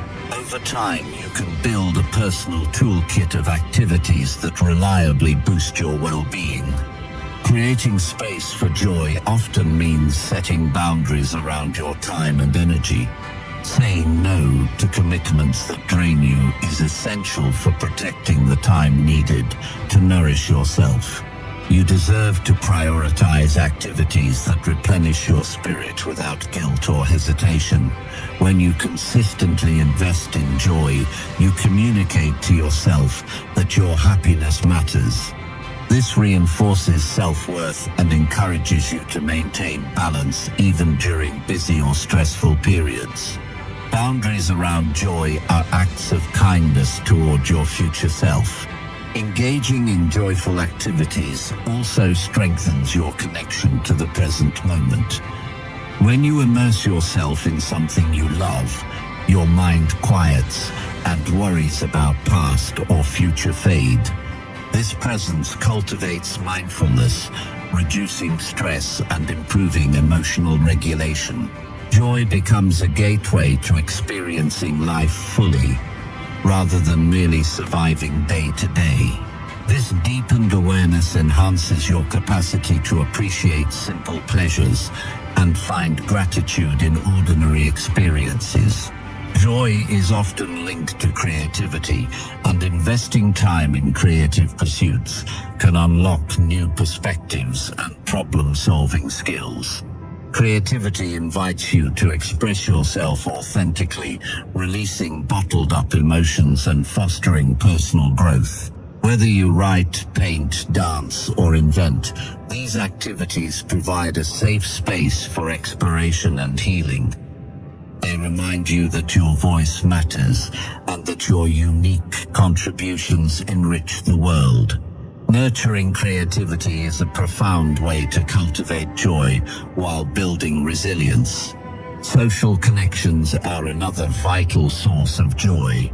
Spending time with people who support and inspire you nourishes your emotional health. Investing in relationships where you feel safe and valued amplifies happiness and reduces feelings of loneliness. Quality time with friends or family can be a joyful activity in itself. Sharing laughter, stories, and experiences creates lasting memories that uplift your spirit. Remember to balance your social life with moments of solitude to recharge and reflect. Physical activity is also a powerful way to bring joy into your life. Movement releases endorphins and improves mood, energy, and overall health. Find forms of exercise that you enjoy, whether it's walking, swimming, yoga, or dancing. When movement feels like a celebration of what your body can do rather than a punishment, it becomes a joyful ritual. Regular physical activity increases your stamina to face daily challenges and supports mental clarity, making it easier to appreciate other joyful moments. Investing time in joy means being intentional about your daily schedule. Block out regular periods for activities that uplift you. Treat these appointments with the same respect you give to work meetings or obligations. Consistency builds a habit that integrates joy into your lifestyle rather than leaving it as an occasional treat. Over time, this steady nourishment creates a foundation of happiness that sustains you even in difficult times. It's natural to feel resistance or guilt when prioritizing joy, especially if you've been conditioned to equate productivity with worth.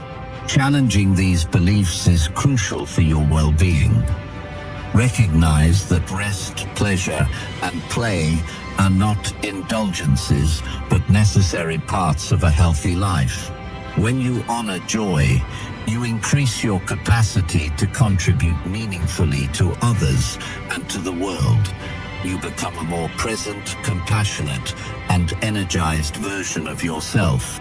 Joy also cultivates gratitude and optimism. When you engage in activities that bring you happiness, you create positive experiences that accumulate over time. These experiences remind you that life has goodness, even amidst difficulties. This perspective helps you maintain hope and resilience when facing setbacks. Joy isn't naive or superficial.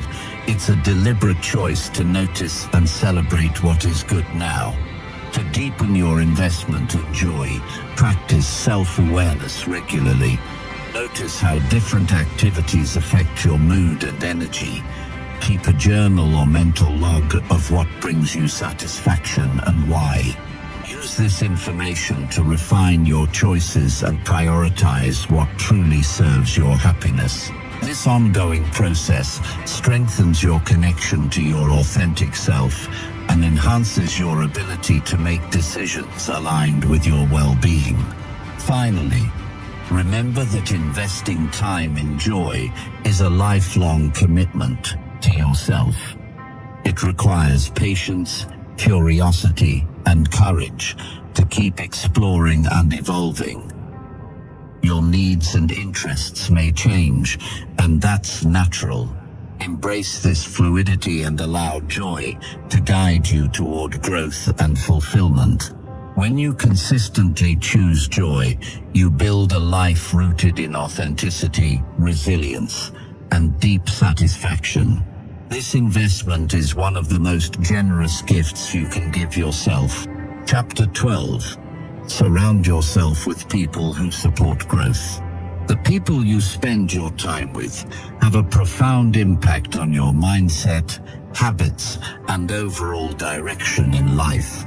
Surrounding yourself with individuals who support your growth is one of the most intentional choices you can make to foster continuous improvement. These relationships become a foundation that uplifts you when you struggle, challenges you when you get comfortable, and inspires you to aim higher.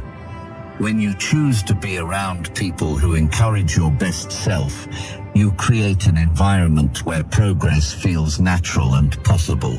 Supportive people don't simply cheer from the sidelines, they actively contribute to your development. They listen without judgment, offer honest feedback, and celebrate your successes without envy. This kind of encouragement makes it easier to take risks and face obstacles because you know you have allies. In contrast, surrounding yourself with negative or stagnant individuals can drain your energy and keep you stuck in patterns of self-doubt or complacency.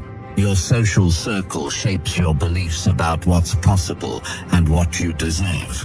Choosing to be around growth-minded people also means evaluating your current relationships honestly. Some friendships or associations may have served you in the past, but no longer align with where you want to go. It's okay to let go of connections that limit your potential or bring more harm than good. This doesn't mean cutting people off harshly. It means setting boundaries and prioritizing your well-being. Sometimes, the healthiest thing you can do is create space for new influences that inspire transformation. Growth-oriented people tend to have qualities that encourage your own development. They are curious and open-minded, always seeking knowledge and improvement. They practice empathy and understanding, creating safe spaces for vulnerability and honest conversations. They are resilient, modeling how to handle failure and setbacks with grace. These traits not only benefit their own lives, but also create a ripple effect that benefits those around them. When you immerse yourself in this kind of energy, it becomes easier to adopt similar attitudes and behaviors. Engaging with people who support growth also expands your perspective. They challenge your assumptions and invite you to consider new ideas. This intellectual and emotional stimulation prevents stagnation and encourages innovation in your life. You begin to see challenges as opportunities rather than threats. You become more willing to explore your potential because you have examples of others who are doing the same. This kind of network acts as a powerful motivator and resource. It's important to be proactive in building these supportive relationships. Sometimes growth-minded individuals aren't immediately present in your current environment. You may need to seek out communities, groups, or mentors that align with your values and goals. This could be through educational workshops, professional networks, online forums, or local interest groups. Taking the initiative to connect with people who inspire you demonstrates your commitment to your own growth. It signals that you are ready to be part of a community that elevates rather than limits you. Supporting others' growth is also a vital part of this dynamic. Relationships thrive when there is mutual encouragement and generosity. When you celebrate others' progress and offer your support, you strengthen the bonds and create a positive feedback loop. This reciprocity builds trust and deepens connections. It also reinforces your own commitment to growth because you are actively engaged in a collective journey rather than a solitary one. Pay attention to how your social interactions affect your energy and mindset. After spending time with certain people, notice whether you feel inspired and uplifted or drained and doubtful. This awareness helps you make conscious choices about who to invest your time with. Energy is contagious, and choosing to engage with positive influences can transform how you approach your own challenges and opportunities. Sometimes growth-supportive relationships require vulnerability. Being open about your struggles, fears, and ambitions invites deeper connection and authenticity. It allows others to offer meaningful support rather than superficial encouragement. While vulnerability can feel risky, it is often the gateway to stronger, more supportive bonds. When you experience this kind of connection, you feel less alone in your journey and more empowered to continue pushing forward. It's also worth noting that the people you surround yourself with influence your habits and daily routines. Growth-minded individuals often have productive practices and positive mindsets that rub off on those around them. Being part of such a circle encourages you to adopt healthier habits, whether related to work, self-care, or learning. The shared commitment to improvement creates a culture of accountability and motivation that sustains long-term progress. Beware of relationships that bring negativity disguised as realism or tough love. While honest feedback is crucial, constant criticism or dismissal of your goals under the guise of protection can undermine your confidence. True supporters balance truth with encouragement. They help you see obstacles without losing sight of your potential. They push you to improve while reminding you to be patient and kind to yourself along the way.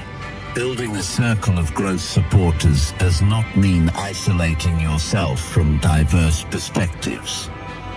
Different viewpoints can offer valuable lessons and challenge your comfort zone.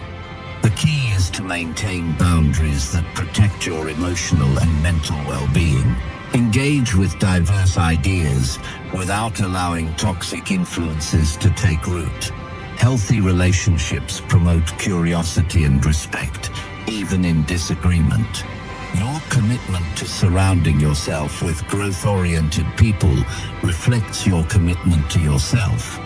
It's an act of self-care and strategic investment in your future. The company you keep shapes not only your opportunities, but also how you see yourself. Being part of a community that believes in potential and transformation encourages you to believe in yourself.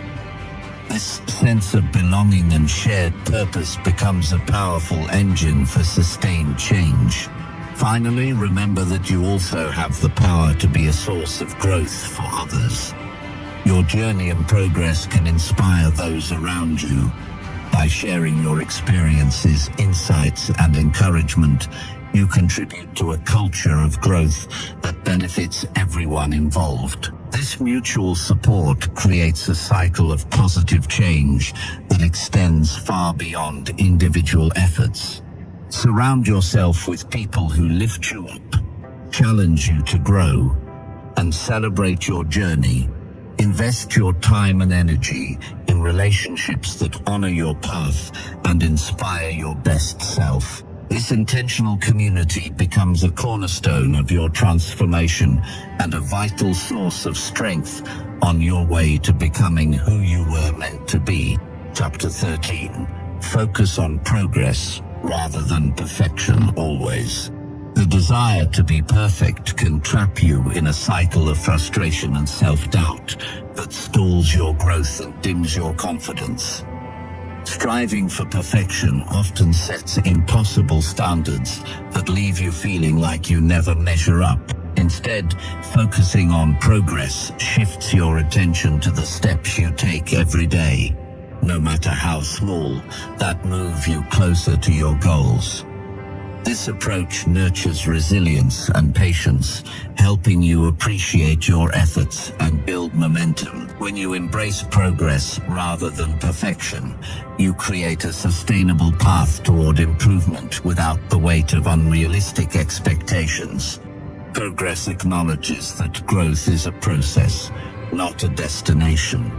It means recognizing that mistakes and setbacks are natural parts of learning, not signs of failure. This perspective allows you to be kinder to yourself and less afraid to try new things. When you focus on progress, you give yourself permission to be imperfect and to learn along the way. This freedom reduces anxiety and makes it easier to start, continue, and persist in your endeavors. Instead of being paralyzed by fear of making a wrong move, you become motivated by every step forward. Perfectionism often disguises itself as discipline or high standards, but it can quickly become a barrier. It encourages all or nothing thinking, where anything less than flawless feels like defeat. This mindset creates unnecessary pressure and robs you of the joy found in the journey. Progress, on the other hand, celebrates every effort and improvement, creating positive reinforcement that fuels further action. It allows you to break large goals into manageable pieces and feel accomplished regularly, which boosts your confidence and self-efficacy. Focusing on progress helps you maintain realistic expectations. Life is unpredictable, and circumstances don't always align perfectly. Holding yourself to a rigid standard ignores the reality of setbacks, distractions, and limits. Progress embraces flexibility and adaptability. It invites you to adjust your plans without feeling like you've failed. This mindset encourages perseverance because it values consistency over perfection. When you accept that progress is a series of steps rather than a straight line, you develop patience and long-term commitment. One practical way to focus on progress is by setting small, measurable goals. These mini goals act as checkpoints that let you see tangible results. Each time you meet one, it confirms that you are moving forward. which strengthens your motivation. Tracking your progress visually, such as with a journal or chart, can make these achievements more concrete. It's easier to stay motivated when you can see how far you've come, instead of only imagining a distant ideal. Celebrate your efforts and improvements regularly. Acknowledging progress builds positive habits and rewires your brain to seek growth.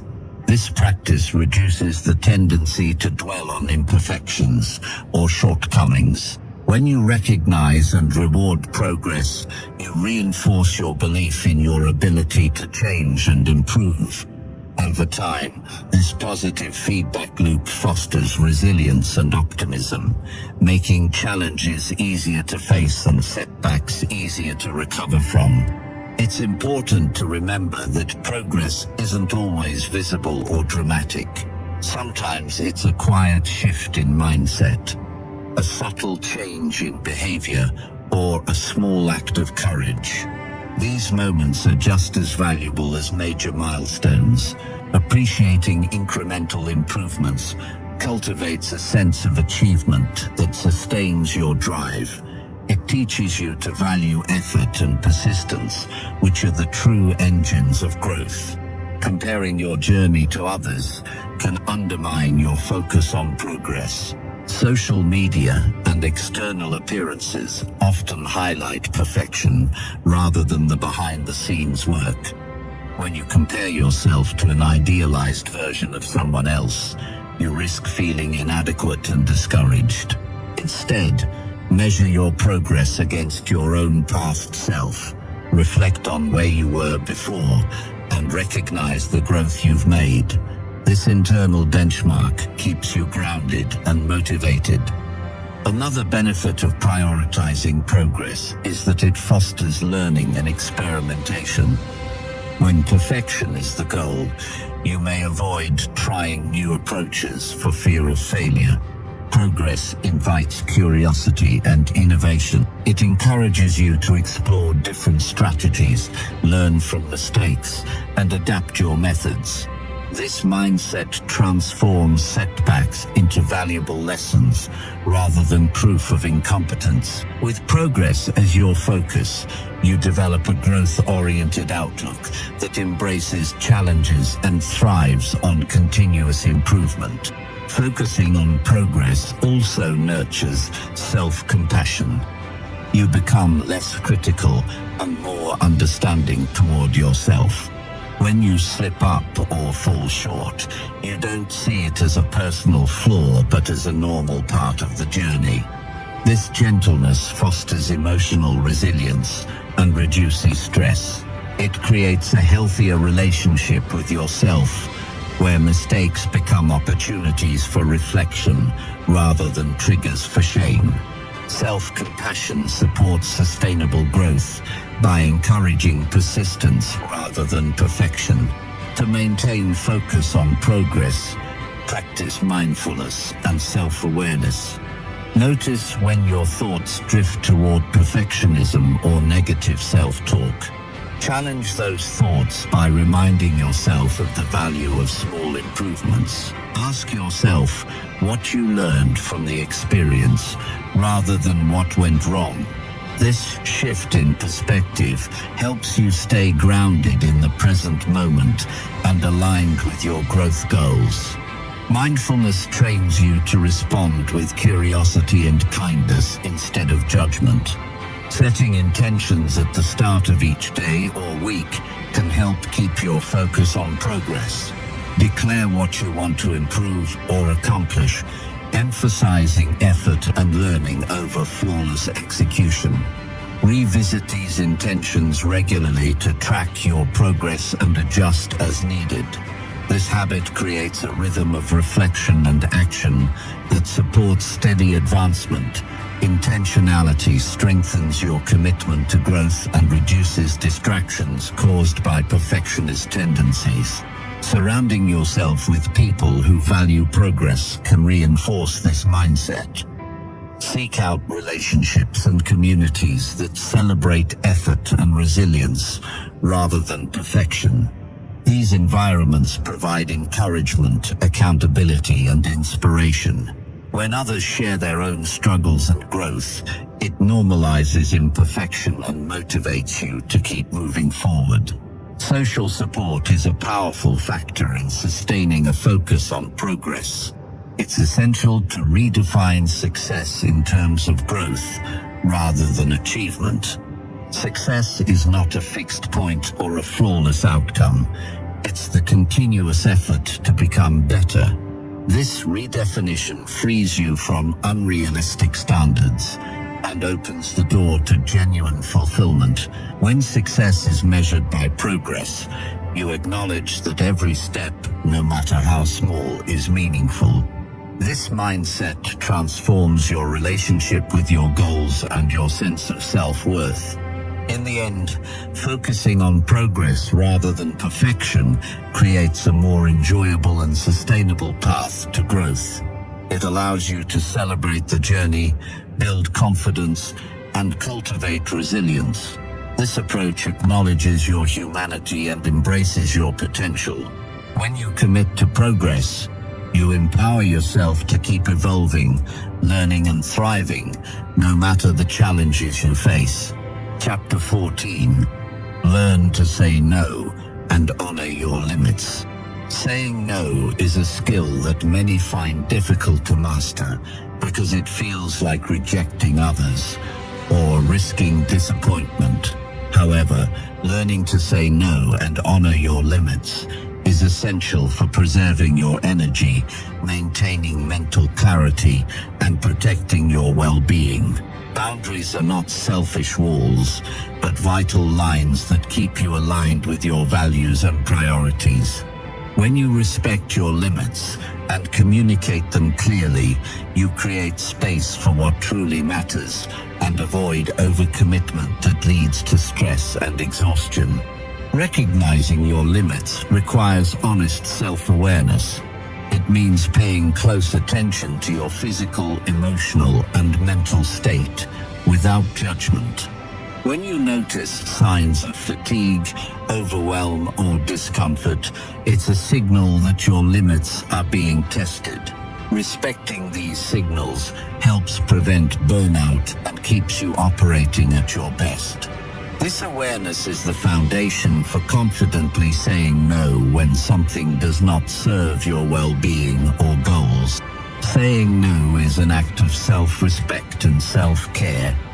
It's a way of telling yourself and others that your time and energy have value. You do not have to explain or justify your boundaries extensively. A simple and firm no is enough to maintain your integrity and protect your space. When you practice this regularly, it builds your confidence and makes it easier to stand up for yourself in various situations. Many people struggle with guilt when saying no because they worry about letting others down or missing opportunities. This guilt often stems from cultural or personal beliefs that equate kindness with compliance. True kindness includes honesty and care for yourself. Saying no does not mean you are uncaring. It means you are preserving your ability to contribute authentically and sustainably. When you honor your limits, you show up as your best self, which ultimately benefits everyone around you. Setting boundaries also means being clear about what you can and cannot take on. It's helpful to define your limits proactively so you are not caught off guard by requests or demands. This clarity allows you to respond thoughtfully rather than react impulsively. When you communicate your boundaries with respect and assertiveness, you reduce misunderstandings and build healthier relationships. Others learn to respect your limits and appreciate your honesty. Learning to say no involves practicing direct and kind communication. Avoid over-apologizing or making excuses that dilute your message. Instead, express your decision clearly and calmly. For example, saying, "I can't take this on right now" is straightforward and respectful. You can also offer alternatives or suggest a different time if appropriate. This approach shows that you are thoughtful but firm about your boundaries. Honoring your limits is not just about refusing others. It also means saying yes to yourself. When you decline external demands, you free up time and energy to focus on your needs and priorities. This might include rest, creative pursuits, or activities that nurture your growth. Saying no creates room for what aligns with your values and aspirations. It supports a balanced life where you feel in control rather than overwhelmed. It's important to remember that limits are personal and can change over time. What feels manageable today might not be the same tomorrow, and that's okay. Regularly reassess your boundaries to ensure they reflect your current reality. Flexibility within limits allows you to grow while maintaining your well-being. Being in tune with your evolving needs helps you set boundaries that support your long-term health and success. Respecting your limits also includes monitoring your inner dialogue. Notice if you criticize yourself for saying no or pushing beyond your capacity. Replace harsh judgments with compassionate reminders that your limits are valid and necessary. This mindset shift fosters self-acceptance and strengthens your resolve to protect your boundaries. When you treat yourself with kindness, you build resilience and sustain your commitment to healthy limits. Learning to say no and honor your limits protects you from burnout and resentment. When you overextend yourself, you risk becoming exhausted and bitter, which affects your relationships and productivity. Boundaries help you maintain balance and clarity, making it easier to focus on what truly matters. They create a sustainable rhythm of giving and receiving that supports your well-being and personal growth. Practicing this skill can be challenging at first because it requires courage and sometimes facing pushback. Some people may resist your boundaries or try to guilt you into saying yes. Stay firm and remind yourself that your limits are non-negotiable. Seek support from people who respect your boundaries and encourage your growth. Over time, your consistent practice of saying no will earn respect and improve your overall quality of life. To strengthen your ability to say no, role-play scenarios where you practice declining requests.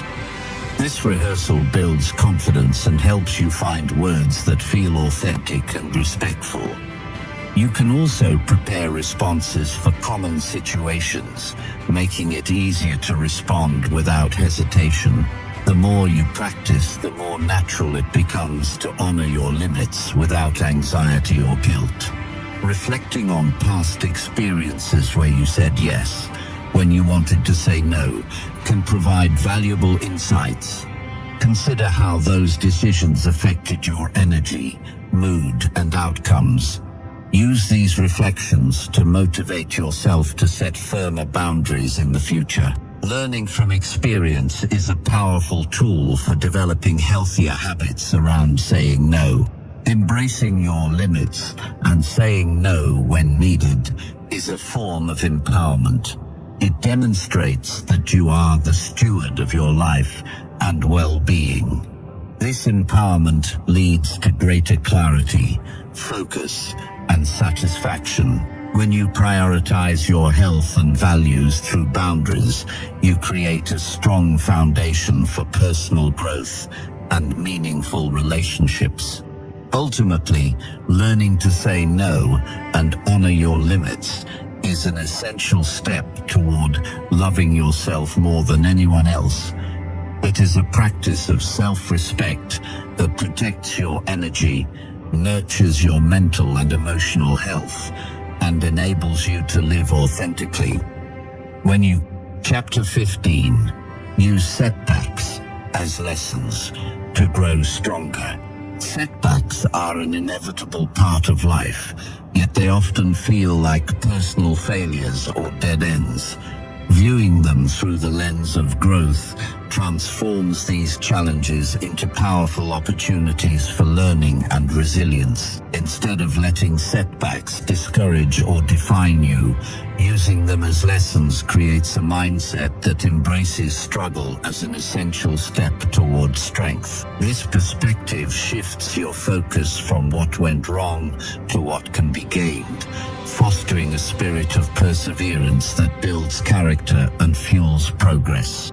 The first step in turning setbacks into lessons is acknowledging the reality of the situation without denial or self-blame.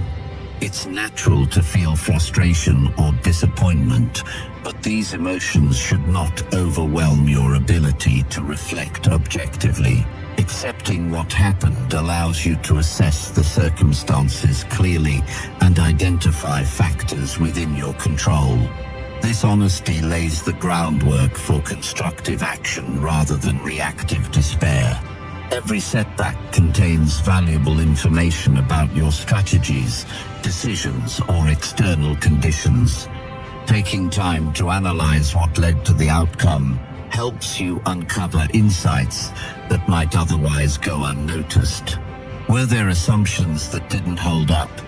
Did certain behaviors or habits contribute? Were external factors underestimated?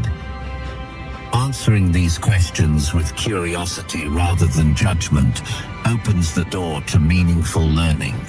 This process transforms a painful experience into a practical guide for future choices. Reflection alone isn't enough. Applying the lessons learned is crucial for growth. Use your insights to adjust your approach, refine your goals, or develop new skills. This active response demonstrates resilience because it requires adapting and moving forward despite difficulties. Growth through setbacks demands patience and persistence, as progress may be gradual. Each attempt, informed by past experience, brings you closer to success. Resilience is strengthened when you view setbacks as temporary obstacles rather than permanent failures. This outlook keeps you motivated and hopeful even when progress stalls. Remember that setbacks do not erase your worth or potential. They are part of the process that every person faces on the path to achievement. Recognizing this universality reduces feelings of isolation and encourages a growth mindset. It's important to cultivate emotional awareness during setbacks. Allow yourself to experience disappointment, sadness, or anger, but avoid letting these feelings dictate your narrative. Practicing emotional regulation helps you stay balanced and prevents reactive decisions driven by pain or frustration. Techniques like mindful breathing, journaling, or talking with trusted individuals can support this emotional processing. Managing emotions effectively creates space for clear thinking and proactive problem solving. Seeking feedback from others can also enhance your learning from setbacks. Trusted mentors, friends, or colleagues may offer perspectives you hadn't considered. They can help you see blind spots and suggest alternative approaches. Constructive feedback complements your self-reflection and broadens your understanding. Being open to input is a sign of strength and a willingness to grow beyond your current limitations. Viewing setbacks as growth opportunities cultivates humility. It reminds you that no matter how skilled or knowledgeable you are, there is always room to learn. This humility fosters a beginner's mindset, where curiosity and openness replace defensiveness. It encourages you to embrace challenges with courage rather than avoidance. This mindset not only accelerates growth, but also builds deeper self-awareness and wisdom. Resilience built through setbacks equips you to handle future difficulties with greater ease. Each challenge you overcome adds to your inner resources of strength, patience, and adaptability. You learn that failure is not a reflection of your identity but a stepping stone on your journey. This confidence in your ability to bounce back supports sustained motivation and persistence. Using setbacks as lessons also enhances problem-solving skills. You become more skilled at identifying obstacles early and devising creative solutions. This proactive stance reduces the likelihood of repeated mistakes and accelerates your progress. With experience, you develop a mental framework for approaching challenges that balances analysis with action. It is essential to celebrate the growth that comes from setbacks. Acknowledge your courage in facing difficulties and your commitment to learning. Recognizing these achievements reinforces positive habits and encourages you to keep moving forward. This celebration builds a resilient mindset that values effort and progress over perfection. Avoiding blame or self-criticism during setbacks is critical for maintaining motivation.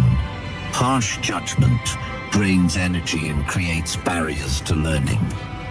Instead, treat yourself with kindness and understanding, as you would a close friend facing similar challenges. Self-compassion supports emotional healing and reinforces your commitment to growth.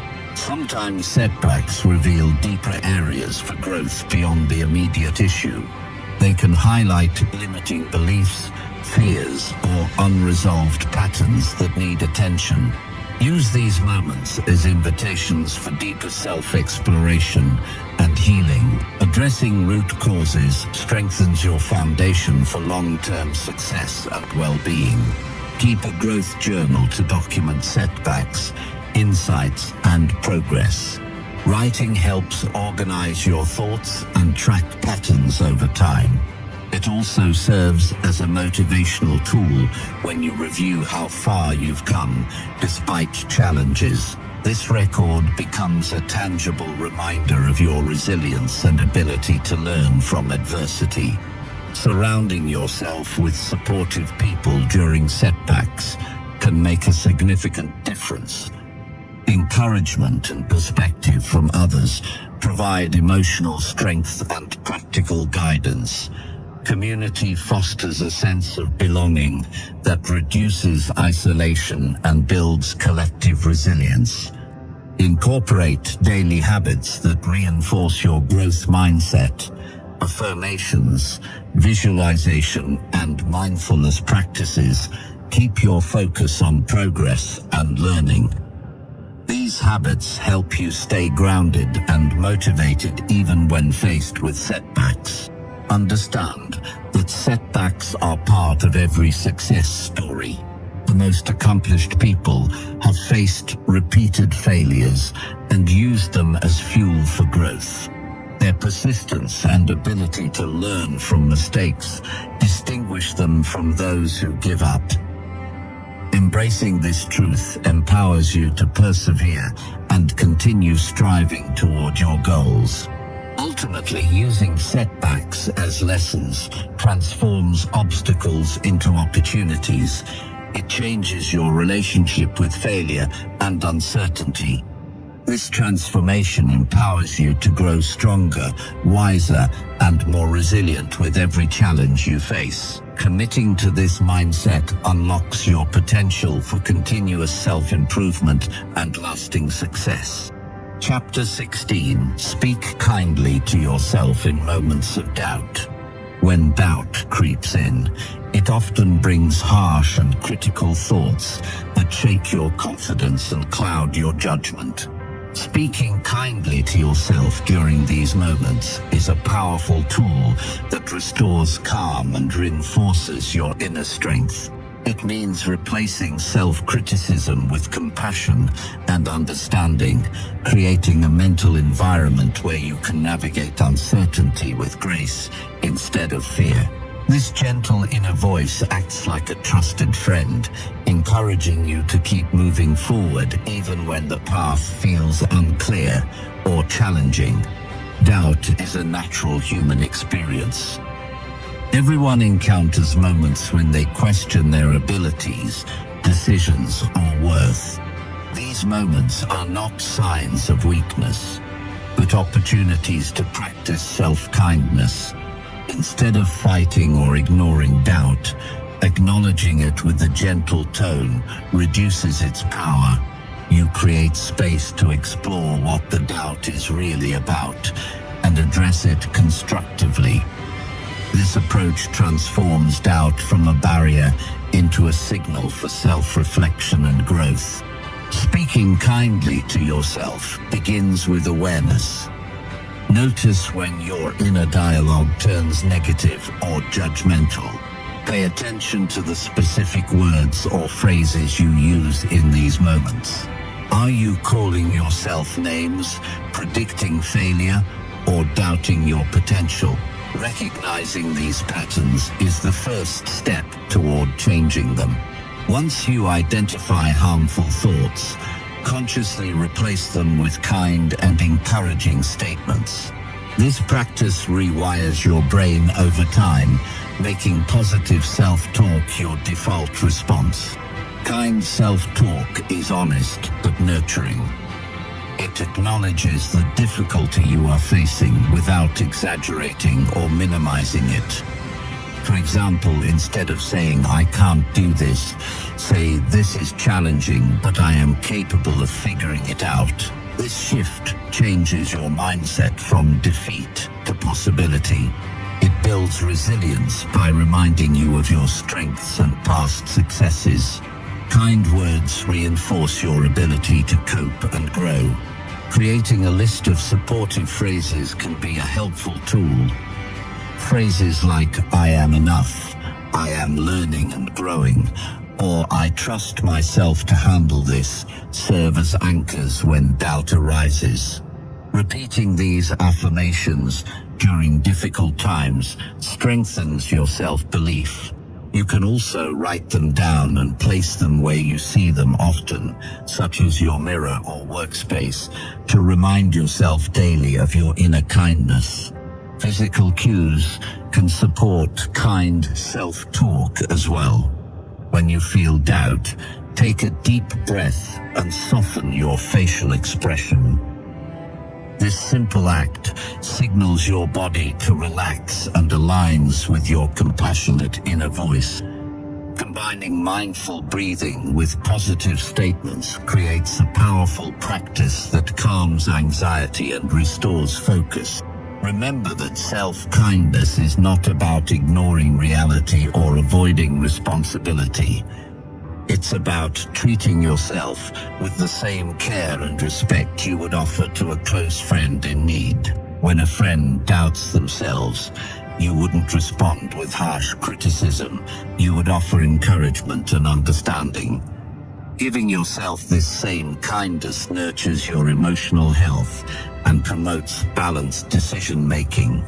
In moments of doubt, reflect on your achievements and qualities that have helped you overcome past challenges. Remind yourself of times you succeeded despite uncertainty. This reflection builds confidence and counters the negative narrative doubt can create. It shifts your focus from what could go wrong to what you have already accomplished and learned. Silencing the inner critic requires patience and persistence. Changing lifelong thought patterns takes time. You might notice that the negative voice returns often. But each time you respond with kindness, you weaken its hold. Over time, the positive voice grows stronger, and your self-esteem increases. This ongoing effort is an investment in your mental and emotional resilience. Avoid comparing yourself to others during moments of doubt. Comparison often fuels harsh judgments and feelings of inadequacy. Instead, focus on your unique journey and progress. Celebrate your individual strengths and acknowledge the courage it takes to face uncertainty. Embracing your own path builds a foundation of self-trust and kindness. Practice self-compassion by forgiving forgiving yourself for mistakes or perceived shortcomings. Doubt frequently stems from perfectionism or fear of failure. When you slip up or fall short, speak to yourself with understanding rather than blame. Recognize that errors are part of growth and do not diminish your worth.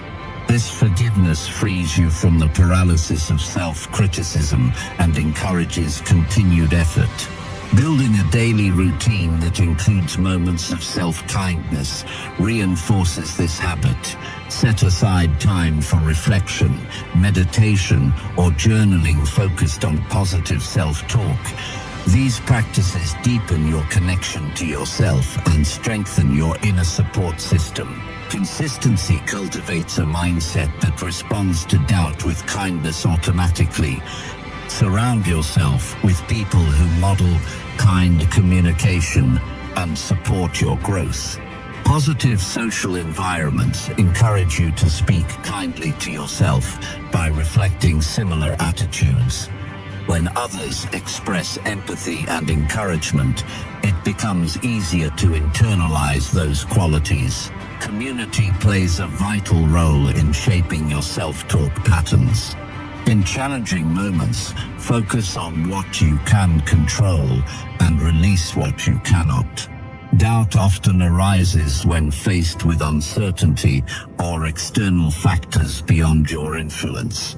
Redirecting your attention to your actions and mindset empowers you to respond constructively. Kind self-talk affirms your ability to navigate difficulties without getting overwhelmed.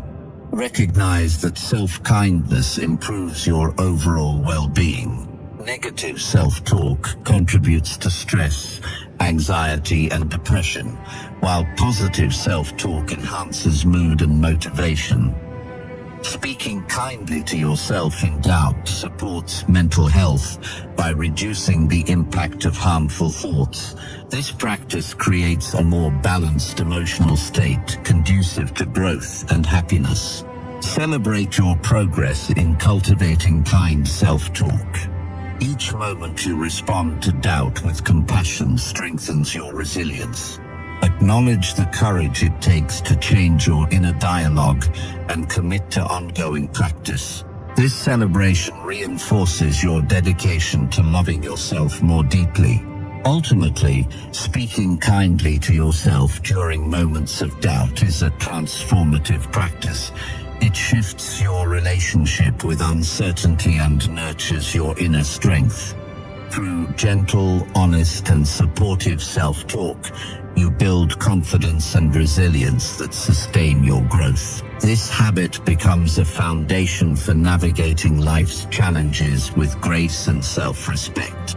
Chapter 17. Create a daily ritual that centers your spirit. Creating a daily ritual that centers your spirit is one of the most profound ways to nurture your well-being and strengthen your connection to yourself. A ritual is more than a routine. It's a deliberate practice that grounds you, restores balance, and aligns your energy with your intentions. When life's demands feel overwhelming, a consistent ritual becomes a sanctuary that refreshes your mind, body, and soul. This practice cultivates presence, clarity, and peace, empowering you to face each day with resilience and purpose. The first step in creating a ritual is to understand what centers you personally. Centering involves feeling grounded and calm amid life's fluctuations. It can take many forms depending on your preferences and needs. Some find it in quiet meditation, others in gentle movement or breath work. The key is choosing activities that resonate deeply and bring a sense of calm and focus. This personal connection ensures your ritual feels meaningful and sustainable. Consistency is the foundation of a powerful ritual. Engaging in your chosen practice daily, even briefly, builds momentum and transforms it from a task into a cherished habit. This regularity trains your mind and body to enter a centered state more easily. Over time, your ritual becomes a reliable source of stability and renewal, no matter what challenges arise. The predictability of this moment offers comfort and reassurance. Begin with setting a specific time and place for your ritual. Designate a quiet corner or space where distractions are minimal. This physical environment signals to your brain that it's time to slow down and turn inward. Establishing a routine schedule, such as first thing in the morning or before bed, helps anchor the ritual in your daily life. Treat this time as non-negotiable, a sacred appointment with yourself that honors your need for balance. Start your ritual with a simple practice to transition from the noise of daily life to a state of centered awareness. This might be mindful breathing, focusing fully on your inhale and exhale. Breath is a powerful tool that instantly calms the nervous system and grounds your attention in the present moment. Taking slow, deep breaths resets your energy and prepares you for deeper connection. Incorporate elements that nourish your spirit and invite reflection. Journaling is an excellent way to express gratitude, clarify intentions, or release worries. Writing by hand allows your thoughts to flow freely and helps you process emotions. You can use prompts such as, "What am I grateful for today?" or "What do I want to focus on?" These questions cultivate awareness and set a positive tone for the day ahead. Movement is another valuable component of a centering ritual. Gentle stretching, yoga, or walking mindfully connects you with your body and promotes circulation and relaxation. Moving slowly with intention encourages mindfulness and helps release tension stored physically and mentally. This physical presence enhances your sense of being grounded and alive. Visualization can deepen your ritual by engaging your imagination in a purposeful way. Picture yourself embodying calm, confidence, or any quality you wish to strengthen. Visualize your goals and the steps you will take to achieve them. This mental rehearsal primes your subconscious mind for success and aligns your energy with your desires. Incorporating affirmations strengthens your ritual by reinforcing positive beliefs. Choose statements that resonate with your values and growth goals, such as, "I am centered and capable," or "I welcome peace and clarity." Repeat these affirmations aloud or silently with intention. This practice rewires your brain to focus on empowering thoughts and diminishes self-doubt. Creating space for silence and stillness within your ritual allows you to listen deeply to your inner voice. This quiet moment fosters intuition and self-awareness. It's a chance to observe your thoughts without judgment and connect with a sense of inner calm. Regularly engaging in silence cultivates mental clarity and emotional balance. Lighting a candle, burning incense, or playing calming music can enhance the sensory experience of your ritual. These sensory cues deepen relaxation and make the practice more enjoyable. Associating these elements with your ritual conditions your mind to enter a centered state more quickly and fully. Ending your ritual with a moment of gratitude anchors the practice in appreciation.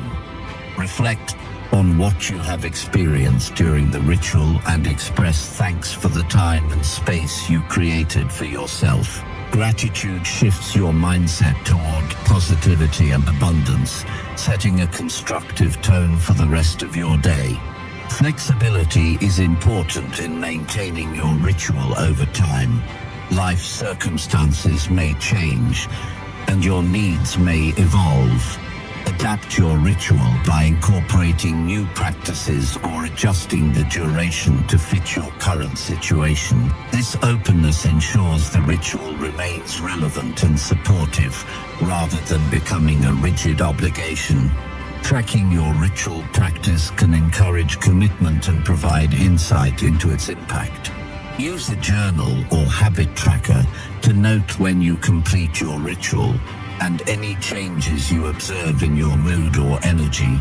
Seeing patterns of consistency and benefits reinforces your motivation to keep going. Sharing your ritual intentions with supportive people can deepen your commitment. When others understand the importance of your practice, they are more likely to respect your time and space.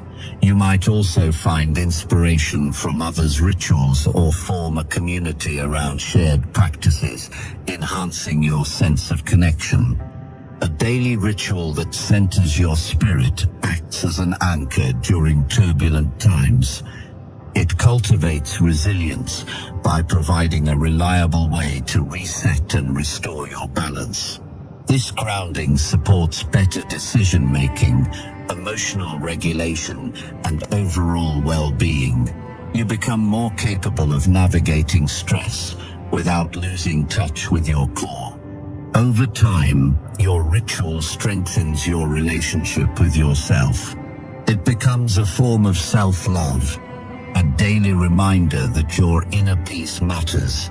This consistent care nurtures confidence and self-respect. You learn to prioritize your needs and honor your journey with compassion. Creating this sacred time for yourself invites a deeper sense of meaning and purpose into everyday life. It helps you move beyond reacting to circumstances and toward intentional living. Centering rituals cultivate mindfulness, enabling you to respond to challenges with calm clarity instead of impulsive reactions. The cumulative effect of a daily ritual ripples through all areas of your life. Improved focus, reduced stress, and enhanced emotional balance translate into better relationships, productivity, and joy. This practice becomes a cornerstone of personal growth, providing a foundation from which you can thrive. Ultimately, a daily ritual that centers your spirit is a gift you give yourself. It honors your humanity and supports your evolution. By committing to this practice, you create a steady source of peace and strength that carries you through life's ups and downs. This ritual grounds you in your true self and empowers you to live with intention and grace. Chapter 18. Visualize your best self and work toward it. Visualizing your best self is a transformative practice that shapes your mindset and fuels your progress toward meaningful growth. This process begins with a clear and honest picture of who you want to become, your values, strengths, and the qualities you aspire to embody. By regularly imagining this version of yourself, you create a mental blueprint that guides your actions and decisions. Visualization bridges the gap between your current reality and your potential, providing motivation and clarity on the path ahead. Start by imagining your best self in vivid detail. Picture how this version of you thinks, acts, and feels. Consider how you respond to challenges with confidence and resilience. Envision your daily habits, the way you treat others, and the energy you carry. The clearer and more detailed this image is, the more powerful it becomes. This mental rehearsal prepares your brain to align with your goals and adopt new behaviors naturally. Visualization works because the brain cannot fully distinguish between real and imagined experiences. When you vividly picture yourself succeeding or embodying desired traits, your brain activates the same neural pathways as if you were actually doing those things. This rewiring strengthens your belief in your potential and creates a positive feedback loop that encourages real-world effort. Over time, your mental image becomes a self-fulfilling prophecy. Consistency in visualization is key. Set aside time each day to focus on this practice, ideally during moments of calm or meditation. Close your eyes and immerse yourself in the experience. Feel the emotions associated with being your best self: pride, joy, calm, and determination. Engaging your senses makes the visualization more tangible and impactful. The more often you connect with this vision, the stronger your commitment to actualizing it. Alongside visualization, set concrete, achievable goals that reflect your best self. Break down larger aspirations into manageable steps to avoid feeling overwhelmed. These goals act as markers that track your progress and keep you focused. Working steadily toward them reinforces the belief that your vision is attainable and grounds your aspirations in reality. Accountability enhances the power of visualization. Share your vision and goals with trusted friends, mentors, or coaches who encourage and support your journey. Discussing your progress and challenges provides motivation and constructive feedback. External support reinforces your internal commitment and reminds you that growth is a collective process. Visualization also helps identify internal obstacles that might hinder your progress. As you imagine your best self, notice any resistance or limiting beliefs that arise. These mental barriers often show up as doubts or fears within the vision. Acknowledge these feelings without judgment and explore their origins. Addressing these blocks through self-reflection or professional support clears the way for transformation. Using visualization as a tool to anticipate challenges equips you to handle difficulties with composure. Imagine yourself responding to setbacks calmly and effectively, maintaining focus on your goals. Preparing mentally for obstacles reduces anxiety and increases resilience. This proactive approach builds confidence in your ability to navigate uncertainty. Integrate visualization with positive affirmations to strengthen your mindset. Affirm statements that reflect your vision, such as "I am capable," "I embrace growth," or "I am becoming my best self." Repeating these affirmations during visualization reinforces your beliefs and counters negative self-talk. This combination creates a powerful mental environment that supports sustained effort. Physical reminders can support your visualization practice. Create vision boards, write goals in journals, or place inspiring images where you see them daily.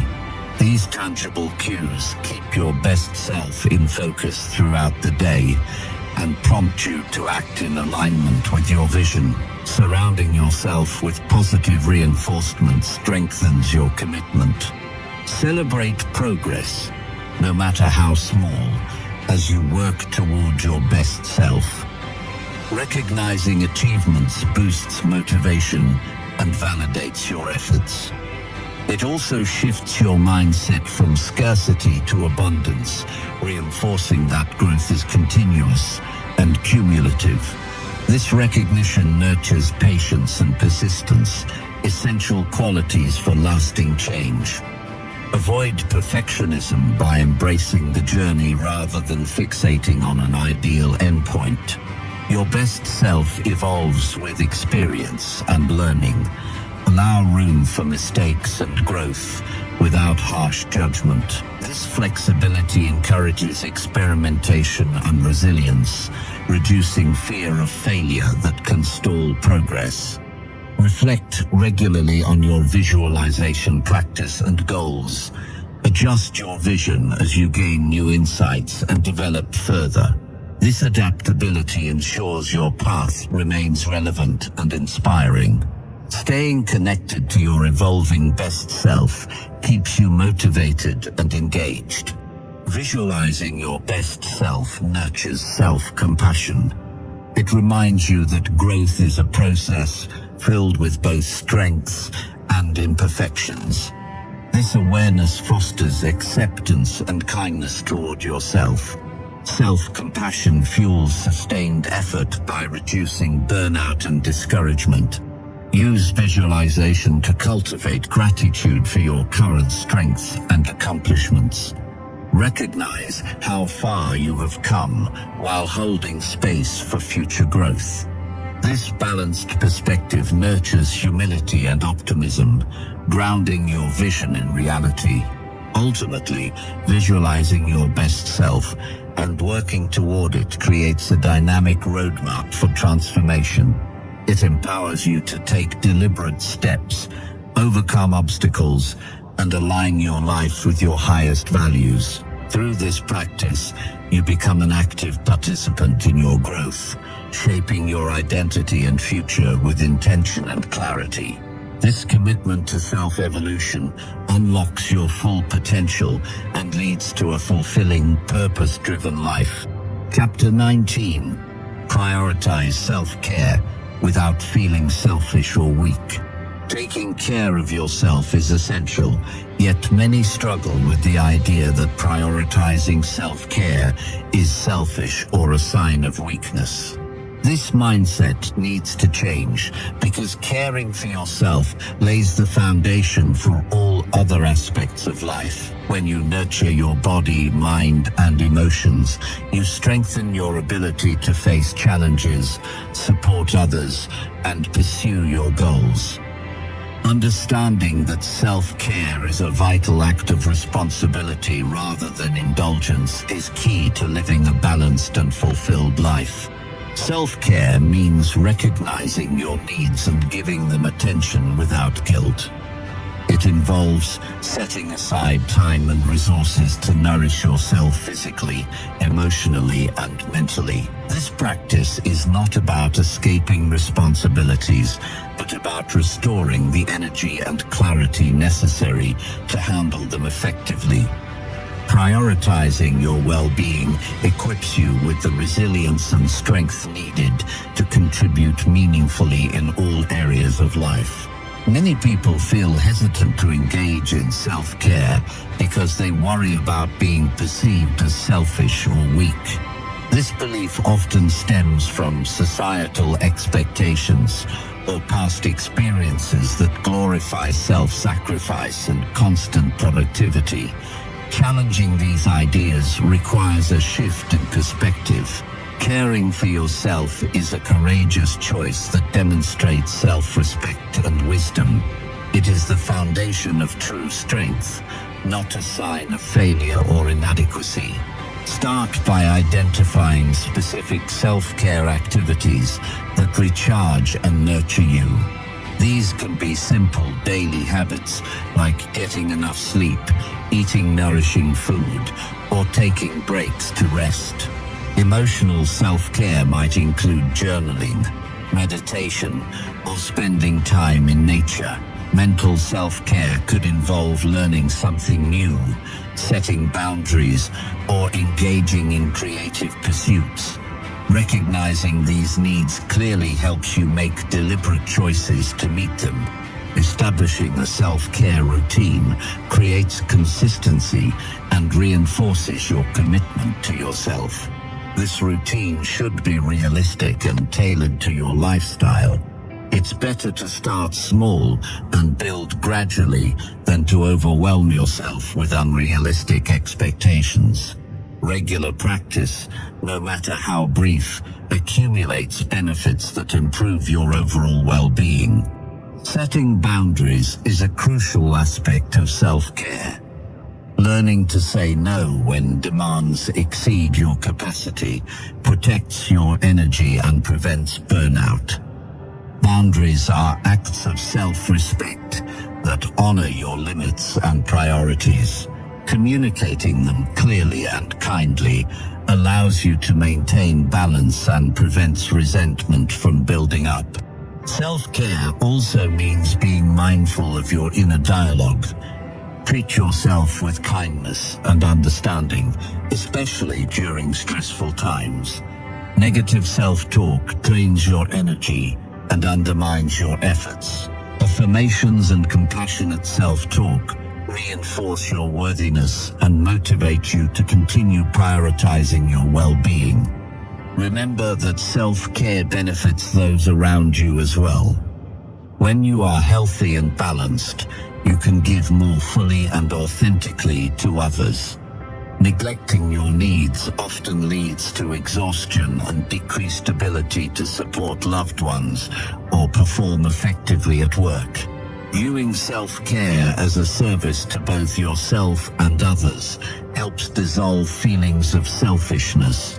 Physical activity is a powerful form of self-care. Movement releases tension, boosts mood, and improves health. Choose activities you enjoy to make this practice sustainable. Whether it's walking, dancing, yoga, or sports, regular exercise strengthens your body and mind, enhancing your overall resilience. Sleep is another critical pillar of self-care. Prioritize sufficient rest to support cognitive function, emotional regulation, and physical recovery. Establishing a consistent sleep schedule and creating a calming bedtime routine improves sleep quality. Recognize that rest is not laziness, but a necessary process for renewal. Nutrition plays a vital role in self-care. Nourishing your body with balanced meals fuels your energy and supports mental clarity. Mindful eating practices help you connect with your body's signals and develop a healthier relationship with food. Avoiding extreme diets or guilt around eating promotes sustainable habits. Taking breaks during the day refreshes your focus and prevents overwhelm. Even brief pauses for deep breathing or stretching can reduce stress and increase productivity. Incorporate regular intervals of rest to maintain balance and prevent burnout. Emotional self-care involves acknowledging and expressing your feelings authentically. Seek support when needed, whether through trusted friends, therapists, or support groups. Sharing your experiences relieves emotional burdens and fosters connection. Don't hesitate to ask for help. It is a strength, not a weakness. Engage in activities that bring joy and relaxation. Hobbies, creative pursuits, or simply spending time in nature replenish your spirit. Prioritize these moments as essential, not optional. They restore your sense of playfulness and wonder, contributing to a positive mindset. Mindfulness and meditation practices cultivate present moment awareness and reduce stress. These techniques improve emotional regulation and increase self-compassion. Regular practice enhances your ability to respond calmly to challenges and maintain inner peace. Avoid comparing your self-care practices to others. Everyone's needs and circumstances are unique. Focus on what works best for you and adjust as necessary. Personalizing your self-care ensures it remains effective and meaningful. Forgive yourself for times when self-care is neglected. Life's demands can make consistent care challenging. Rather than dwelling on lapses, recommit to your well-being with kindness. Each moment is an opportunity to start anew. Recognize that self-care is a lifelong journey, not a destination. Your needs will evolve over time, requiring ongoing attention and adaptation. Embrace this process as a form of continuous self-love and growth. Celebrate the positive changes self-care brings to your life. Notice improvements in energy, mood, relationships, and productivity. Acknowledge your dedication to yourself and the courage it takes to prioritize your needs. Ultimately, prioritizing self-care without guilt or hesitation is an act of empowerment. It honors your inherent worth and equips you to live fully and authentically. Embracing self-care nurtures resilience, balance, and joy, enabling you to navigate life's challenges with strength and grace. This commitment to yourself is a profound expression of love that supports your growth and well-being every day. Chapter 20. Commit fully to loving yourself through challenges.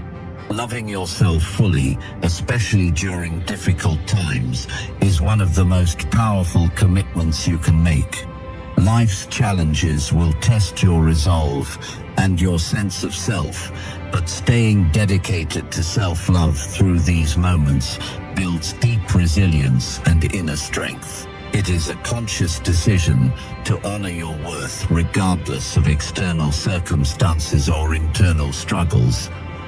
This unwavering commitment becomes a foundation from which you can navigate hardships with grace and courage. When faced with adversity, it is easy to fall into self-criticism or doubt. The instinct to blame yourself or feel unworthy often grows louder during stressful periods. Yet, choosing to love yourself fully means consciously rejecting these negative voices. Instead, approach yourself with compassion and understanding. Acknowledge your pain without judgment, recognizing that struggle is part of the human experience, not a reflection of your value. Loving yourself through challenges means embracing vulnerability without shame. It requires accepting your imperfections and limitations while still believing in your potential. Vulnerability opens the door to authenticity, allowing you to connect with your feelings honestly and deeply. This honesty is not a weakness, but a courageous act of self-awareness and acceptance. Commitment to self-love also means practicing patience. Growth and healing do not happen overnight. When setbacks occur, remind yourself that progress includes ups and downs. Patience allows you to maintain hope and keep moving forward, even when the path is unclear or difficult. It softens frustration and supports perseverance. Developing a daily practice of self-compassion strengthens this commitment. Simple acts such as speaking kindly to yourself, pausing to breathe deeply during moments of stress, or journaling about your experiences nurture your emotional well-being. These practices reinforce your sense of worth and provide comfort when you feel overwhelmed. It is important to remember that self-love during challenges is not about denying reality or avoiding responsibility. Rather, it is about holding space for yourself with kindness while taking active steps to improve your situation. This balanced approach fosters empowerment and accountability, creating a healthy foundation for growth. Surround yourself with supportive people who encourage your journey of self-love. Trusted friends, family, or mentors provide affirmation and perspective when your confidence wavers. Their encouragement reminds you that you are not alone and that your worth is seen and valued. Community is a vital source of strength during tough times. Set realistic expectations for yourself. Avoid the trap of perfectionism, which can fuel self-judgment and disappointment. Recognize your efforts and small victories as meaningful progress. Celebrate the courage it takes to keep loving yourself despite setbacks. This positive reinforcement builds momentum and resilience. Mindfulness is a useful tool in maintaining self-love during adversity. Observing your thoughts and feelings without judgment helps you detach from negative narratives. This awareness allows you to choose how to respond rather than react impulsively. Mindfulness creates a space of calm and clarity where self-love can flourish. When negative thoughts arise, challenge them with evidence of your strengths and achievements. Reframe mistakes as opportunities for learning rather than proof of failure. This shift in perspective nurtures optimism and reinforces your commitment to growth. Over time, positive self-perception becomes habitual. Taking care of your physical health supports your emotional resilience. Prioritize restful sleep, nourishing food, and movement to maintain energy and balance. Physical well-being and self-love are interconnected.